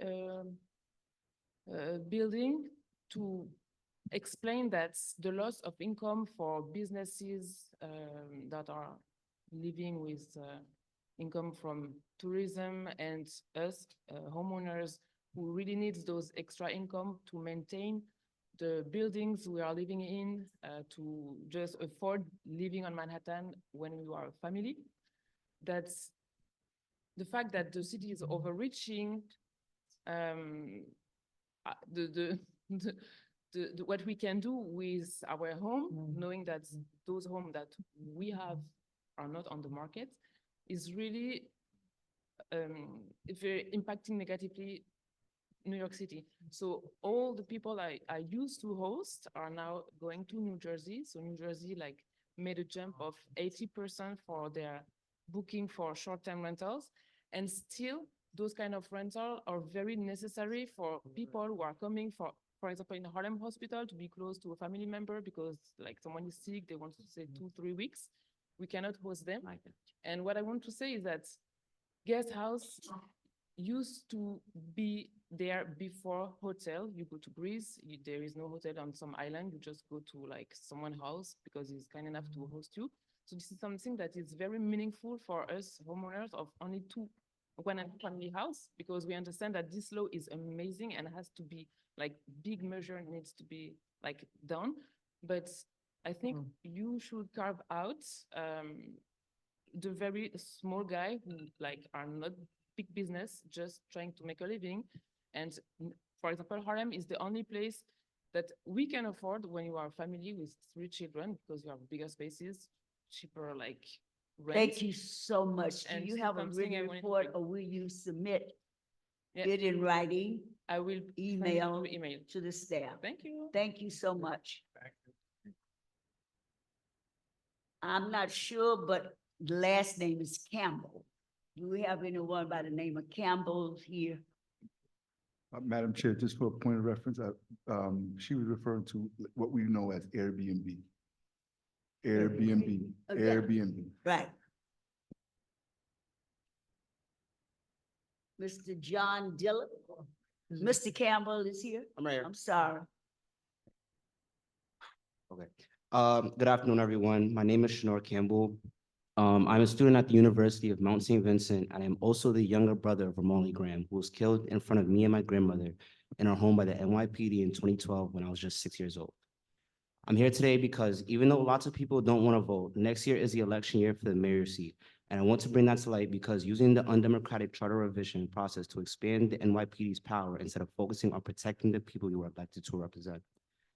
Adam seems to be using the last minute process as a way to silence the people and their voices. And my statement to everyone is, if the person who is supposed to represent us is not doing that, then we need to vote and represent ourselves. When my brother was murdered, stop and frisk was at an all-time high. Now under Mayor Adams, stop and frisk is on a rise again, and it's the highest it's been in almost a decade. These days, I see more and more officers harassing people in the neighborhood. There are more cops in the subways, which is not really making us feel safe. None of this really helps to increase safety for the New Yorkers.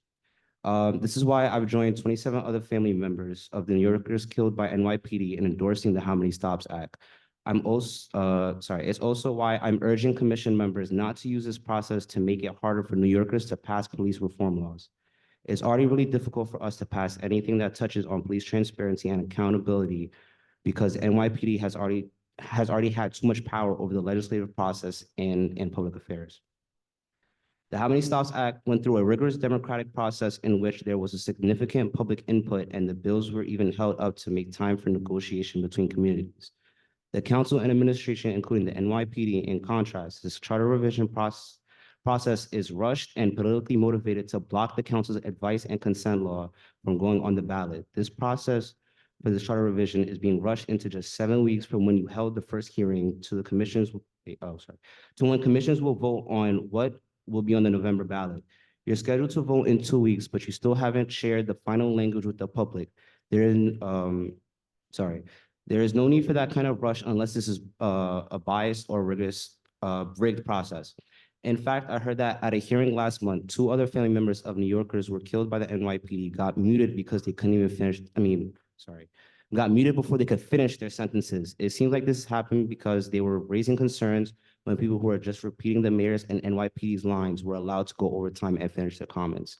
All of this makes it seem that this process is about the mayor trying to grab even more power when it should be about improving things for New Yorkers. I'm urging the commission to recognize this and not put any so-called public safety measures or any other measures on the November ballot. Just leave it alone. Thank you.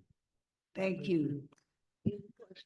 Mr. Campbell, leaving opinions and politics aside, I just want to say that I appreciate you being here. My condolences. And when so much is focused, so many people focus on young people doing things that we're not too proud of, the fact that you're here today and you're turning your pain into purpose, I appreciate you for being here tonight and your courage. Thank you. And I would just add that it'd be good if you could submit that testimony to the commission so that we can digest the points that you made. Because this is the purpose of this commission too, is to hear from our citizens and take those points back and see what we can do to put it back in front of the citizens of New York. So thank you. Okay, be sure that we get it, please. Mr. John Dillard. Dillard. Okay.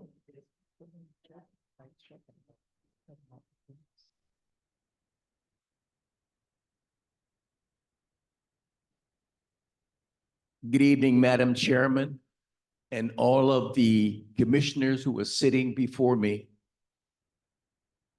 I am very elated to be here. I live in Harlem, and I think that all of you are doing an incredulous job.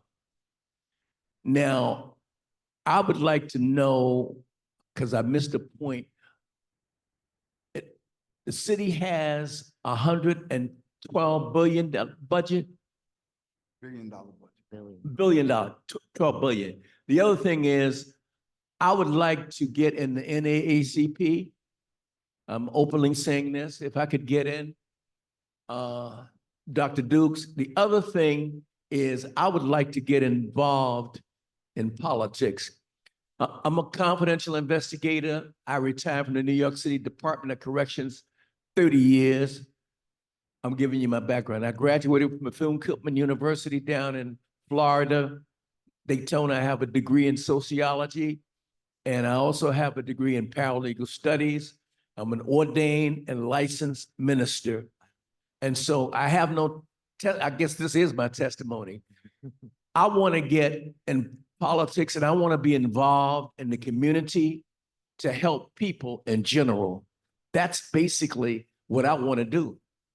And if there's anything that you could do by giving me information whereby I could do that, it would greatly be appreciated. And God bless each and every one of you, as well as your families. Thank you. Thank you so much. Mr. Dillard, ground zero on getting civically involved can be your local community board.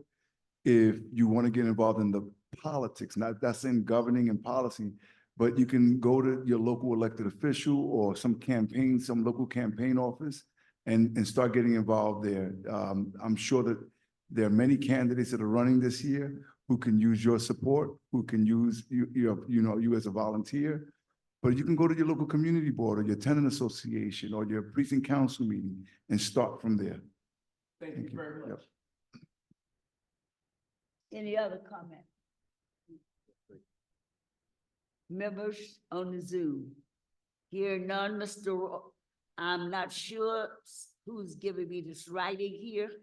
And I don't know whether it's a Mr., Miss the Tire Royal. That's the last, Kaya. Tire Royal, excuse me if I mispronounce. Oh, we have, That's the best we have guess one we've of had. our young persons coming too. Wonderful. I love it. Good evening. Good evening. Good evening, Commission. Oh, hi, Ms. Jackie Rowe. Mhm. I'm here, I'll be quite succinct with my time. I am an MWBE vendor. I'm a father. I was motivated to become a vendor, thanks to my daughter that attends PS 175 right here in District 5. I am not a minority. I'm not a person of color. I'm speaking as a Black man. They are not synonymous with one another. There has been many initiatives that have been put forth to increase the revenue flow of vendors, but it has not been enough. We have gotten much obfuscating, no clear answers regarding the procurements, the $25,000 that is allowed per vendor per school. We were told that that amount was going up to $50,000 for non-contracted vendors. It hasn't happened yet. And I'm here to ask and request an answer as to why it hasn't happened. I was told that it was held up in the comptroller's office. I was told that the legislation was passed in city council, but it has not gone through. Raising that amount to $50,000 for non-contracted vendors would be a step in the right direction, is moving the needle to allow vendors to get more capital and grow their business. Hopefully I can send you in information. I can email you afterwards and just get a clear answer without obfuscating. Is the amount going to raise from 25,000 to 50,000 for MWBE non-contracted vendors, or is it not going to happen? That's Let all. me just say to you, unfortunate, I don't have it before me, but we are not commissioned to do that. We were commissioned to look at the charter as it is, and that was not included in it. This is in the education department, DOE, Well, with the vendors. Yeah, I am a vendor. I work primarily in the Department of Education. We were Uh-huh. told that raise in the procurement was from the comptroller. And we never received a clear answer as to whether or not the amounts were going to go up. Well, we can't give you we can't give you an answer at all. Okay. What I think we from- can do though, is find the agency that you can speak with to get that answer. And so before you leave, we'll have someone from the staff speak with you to point you in the direction you need to get that answer. Because that is an important question. Although it's not in our charge to deliver the answer, we can help you find the answer. So we'll find someone here who will help you get to the right agency or the right person in the right agency to get that answer for you. Thank you. Appreciate that. Thank you. Thank you for coming. Miss Denise Sargent. Denise Sargent.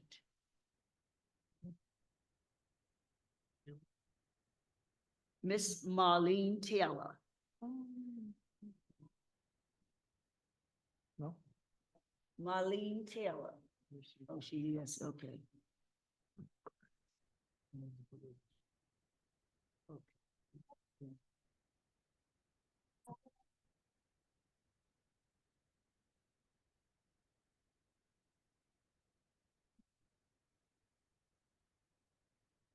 Good evening, everyone. Good evening, Commission.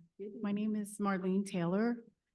I have been practicing medicine in the Harlem community for over 2 decades. Formerly practiced at North General Hospital before it closed. And I'm here to make some suggestions around various areas in healthcare. I'm not sure if there's a specific area in the charter that speaks to improving the quality of health in the Harlem community. I was raised in Harlem. As I mentioned, I practiced at North General for over a decade. I'm currently practicing at the Harlem Ryan clinics. There are 2 in Harlem, the Ryan Adair Clinic and the Harlem Frederick Douglass on 128th Street, right around the corner from Harlem Mother Saves. So it's nice to be, I grew up in the Polo Ground houses. the Rhine clinics are a federally qualified health center. And in addition to addressing disparities, treating uncontrolled hypertension, diabetes, HIV, which I'm a specialist in, there's no surprise that mental illness has become at an all-time high.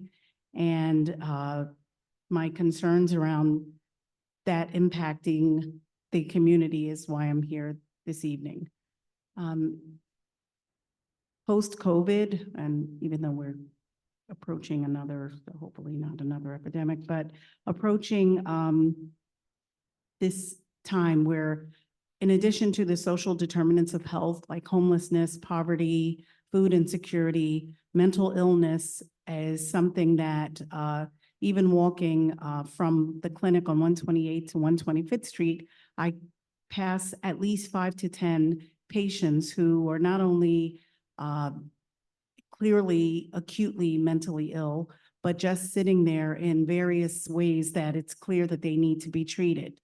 The way that we've approached this historically is at some point when it escalates, someone will call 911 and then they'll be taken to the closest ER. But before that happens, who shows up are police officers, fire department, or an EMS.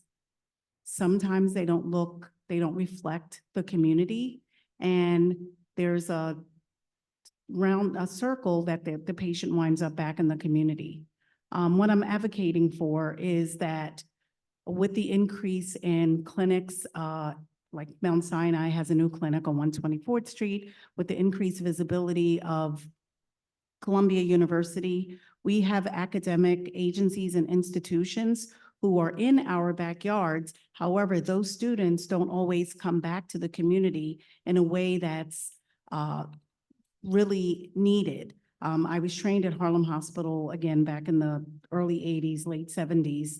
And our goal for going into medicine had to do with giving back to our community. Unfortunately, I sit here 40 years later and see similar disparities worsen, and to see institutions like Columbia, Mount Sinai, which is now, Morningside, Your et time cetera. is up. I'm so Will you sorry. wrap So I it want to up? Do you advocate have a for, written report for us? yes, I do, a collaboration with these institutions and those students who are studying not only medicine, but social work and psychiatry to improve the quality of life of these patients who are really impacting our everyday Thank lives you in Harlem. so much. Thank you. Would you give us our written report? Thank you.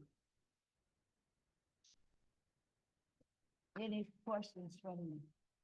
Any questions? Thank you. Thanks to those of you who've been on the Zoom waiting to have your time. It is now your time. We will have, I think it's Adrian Lamberton, Mrs. Adrian Lamberton. Andrea Lamberton. Okay, Andrea Lamberton, thank you for your patience. Thank you for hearing my testimony. I appreciate it. Can you hear me okay? Yes. Good evening. I am Andrea Lamberton, a resident of Manhattan and professional sign language interpreter. I do not work for an organization. I have spent my own time researching and preparing testimony for you. After waiting for 3.5 hours, I am here to bring your attention to a greatly overlooked population, the deaf community.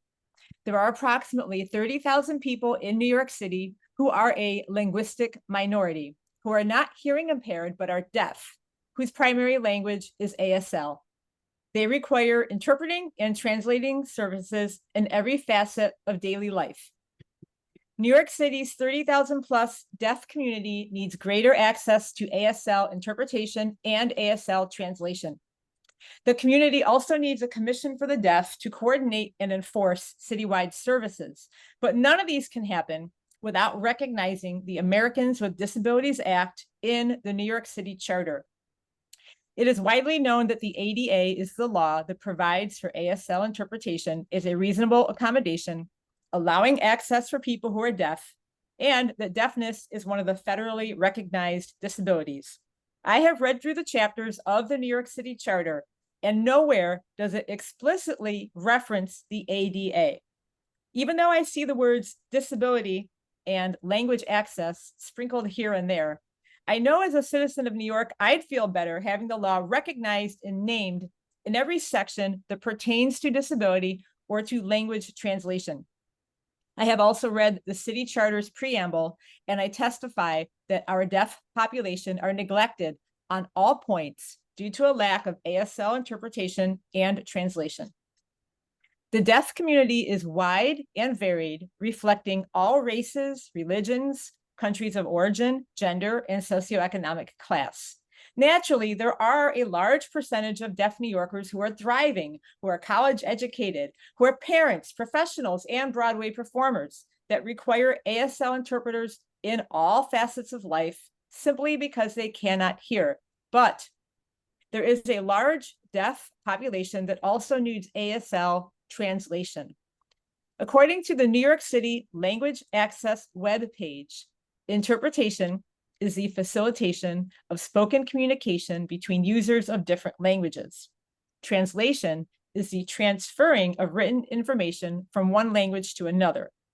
If you look at any New York City website for any department or agency, you will find no ASL translation in the form of video clips. American Sign Language has no written form. And most people outside of our small community do not know that ASL is not simply English in the air. City government does not realize that many deaf, especially due to the high number of deaf immigrants in New York City, are functionally illiterate in English or in any written language. CEC Local Law 30 recognizes 10 citywide languages that must be translated, but Americans— Thank you so much. Your time is up. No, and I'm gonna really keep reading. got That to is stay because to the no 3 minutes. federal census count for deaf persons or ASL users. Translation from English into ASL is completely overlooked. I propose that ASL be added to the citywide— Okay, have you submitted your— Law 30. Hello? Opportunity, ma'am. Other people spoke for 10 minutes. Hello? People showed— Ma'am, can you hear me? Your time is up. It is not up. Excuse me, your time is up. 3 minutes for each of our persons that is presenting. Thank you so much. Any reports from the— No. Thank you so much. Mr. Miles. I don't have a first name. The Hi. last name I have here is Miles. Do we Hi, have can you Mr. hear me? Miles on Zoom? Yes, I am here. Can you hear me? Yes.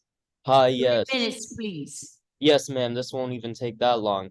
I am in favor of repealing the sanctuary city status and in favor of the charter revision. And thank you for Councilwoman Palladino for telling us about this. Otherwise, I would not have known. As a Gen Z New Yorker, I might suggest to the rest of the commission for future meetings to go out on social media a little bit more, as I only heard about it a few days ago. But I am in favor of repealing the sanctuary city status. And again, thank you all for your time. Have a good night. Thank you. Thank you. Any questions? No. Move on. Mr. Williams? I have the Williams. Mr. Williams.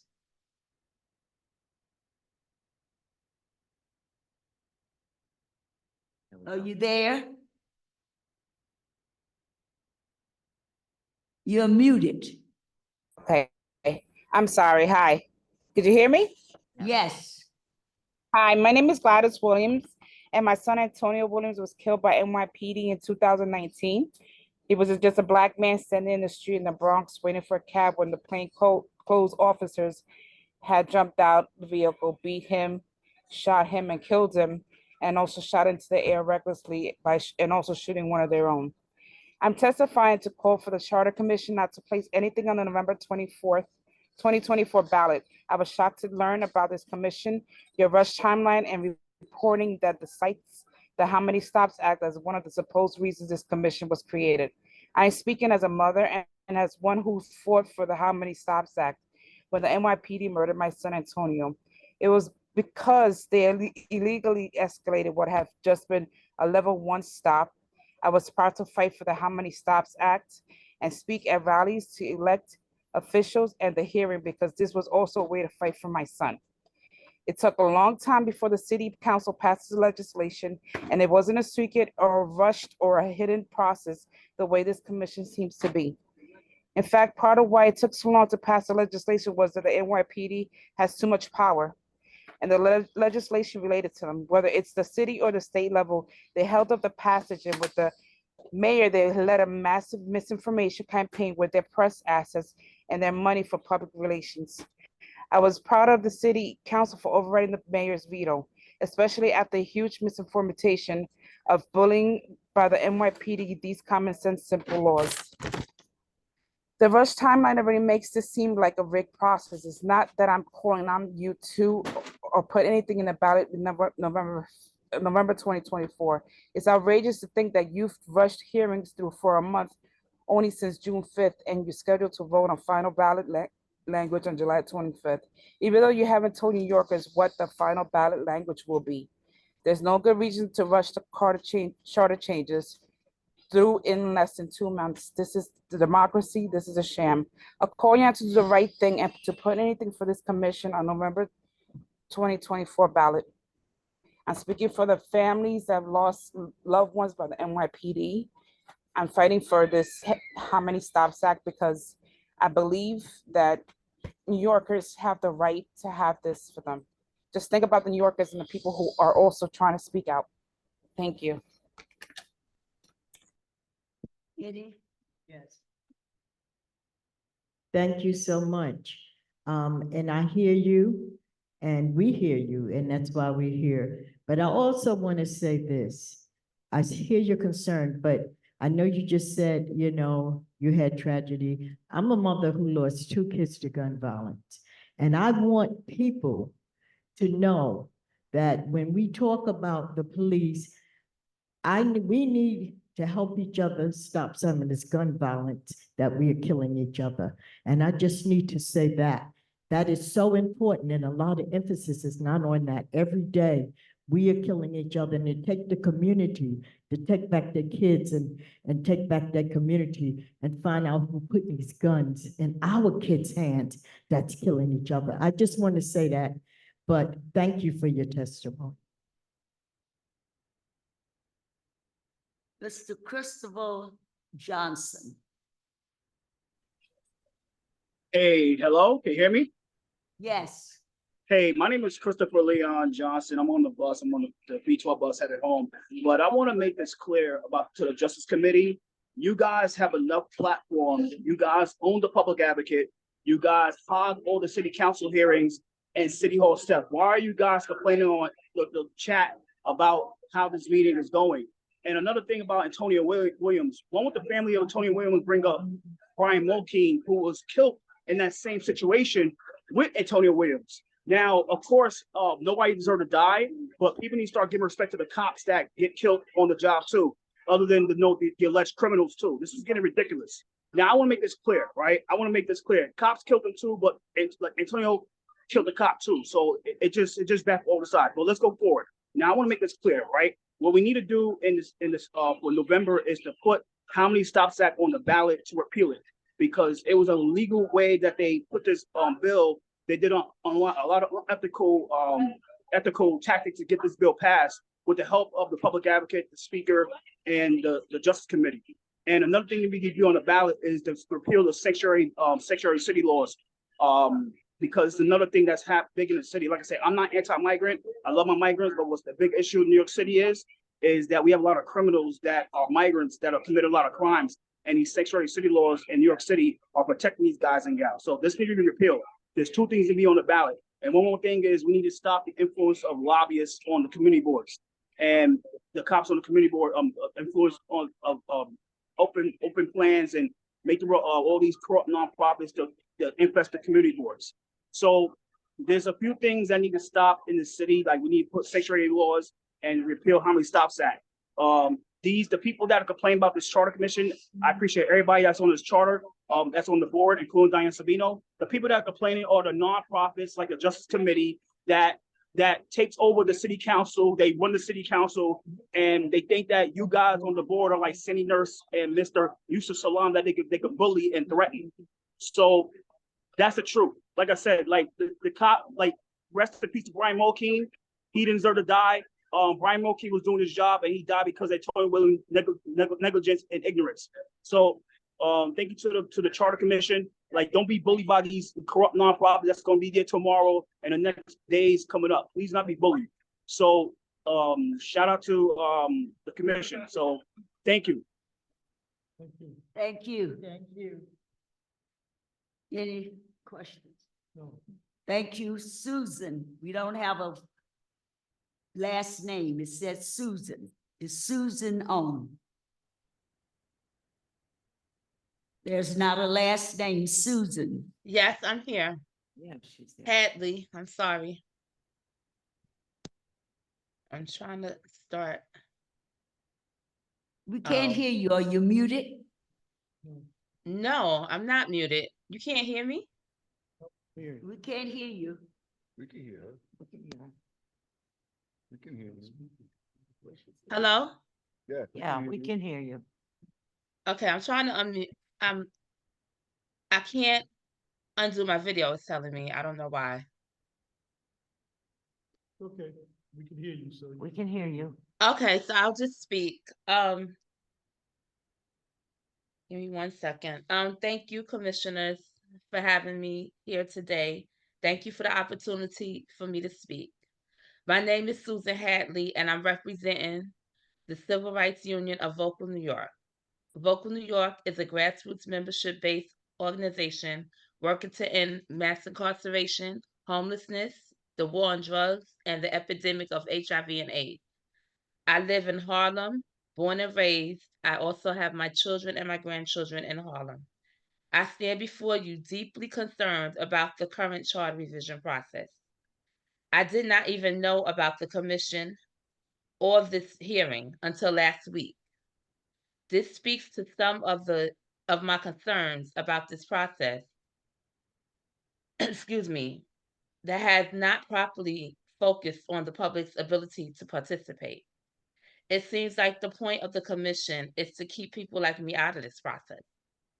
Instead, we have the rushed, politically motivated commission that is not reflective of the serious, thorough review that the city charter deserves. The timeline speaks volumes. The commission was announced on May 21st, held its first session June 5th, and plans to finalize ballot questions by August 5th. By contrast, the 2019 commission took a year with over 20 public meetings to consider changes. This drastic difference highlights a lack of genuine commitment to public input. Any charter revision commission should carefully examine our city charter, the foundation of our government, through inclusive, nuanced discussions with experts and the public. This process, however, has been anything but inclusive or careful. It was established quickly, seemingly to block a city council measure that the mayor opposes.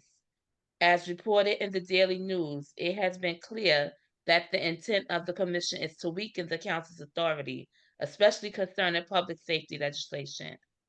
The preliminary report issued after just 5 input sessions undermines the city council's role, particularly in police oversight. It aligns with the mayor's attempts to insulate the NYPD and the Department of Corrections from legislative oversight. Such proposals threaten transparency and accountability, crucial components of effective governance. The democratic process must be respected. Changing the charter should not be a reaction to policy disagreements, but a thoughtful, inclusive endeavor. Weakening the legislative branch to protect specific interests is a dangerous precedent that undermines our democracy. I urge you to reconsider this rushed approach and to commit to a more deliberative, transparent process that truly reflects the public's voice and preserves the integrity of our city charter. This would not mean placing. Thank you very much. Your time is up. Okay, thank you. Do you have that in writing? Have you submitted? Thank you so much. Any questions? Thank you. Mr., I don't know whether it's Miss or Mr. The last name is Durant. Are you on? No, the name, yes, good evening. Thank you for having me. My name is Miss Dolina Duzant. Oh, I am the Duzant, co-founder. Yes, I am the co-founder of the Malcolm X Beautification Group. We do a community cleanup, and I'm also a county committee member for my district. So one thing I do know, when I was reading the charter, it states that we endeavor to ensure that every person who resides in New York City has the opportunity to thrive. And this is part of the preamble. Then they list a number of things. And one of them was resources necessary to prosper and build wealth. That wealth is not shared. I'm from Brooklyn. I've been living in Harlem now for the last 30 years. There's no say to what type or kind of business comes into the communities. Since I live along Malcolm X Boulevard, we're inundated with barbershops, liquor stores, and delis that sell, weed. Vendors' license applications need to be revised and structured differently, especially for vendors that are seasonal, like ices, hot dogs, people that are outside. DOH needs to be broken down. It needs to be restructured to achieve certain goals and to respond to the changes in the community. We do not need more tactics where you're doing a sweep of picking people on the street because they don't have the proper licenses. We know you have to get a proper license, but however, the process is very long. Everybody is not a vendor. Everybody doesn't know the process. Everybody doesn't know how to go about that, and everybody is not a veteran. So we need to find ways to restructure DOH, the Department of Health, way of doing these vendor licenses, especially those that are reasonable. I know at one point the city council was supposed to pass a bill where commercial properties was going to be rent stabilized. That hasn't happened. It seemed like it just vanished into thin air. We really need to do something. If the city just restructured how they did things, especially when people are entrepreneurs and try to start a business, then one, people will get the proper licenses, pay their taxes, and monies will come back into the community, and people will have a way to feed, house, and clothe themselves and take care of their children. Thank you so much. Y'all have a wonderful evening. Thank you. The meeting is adjourned. Motion Oh, okay. Motion. Okay. Go Yes. Harlem. Motion to adjourn. Thank you again.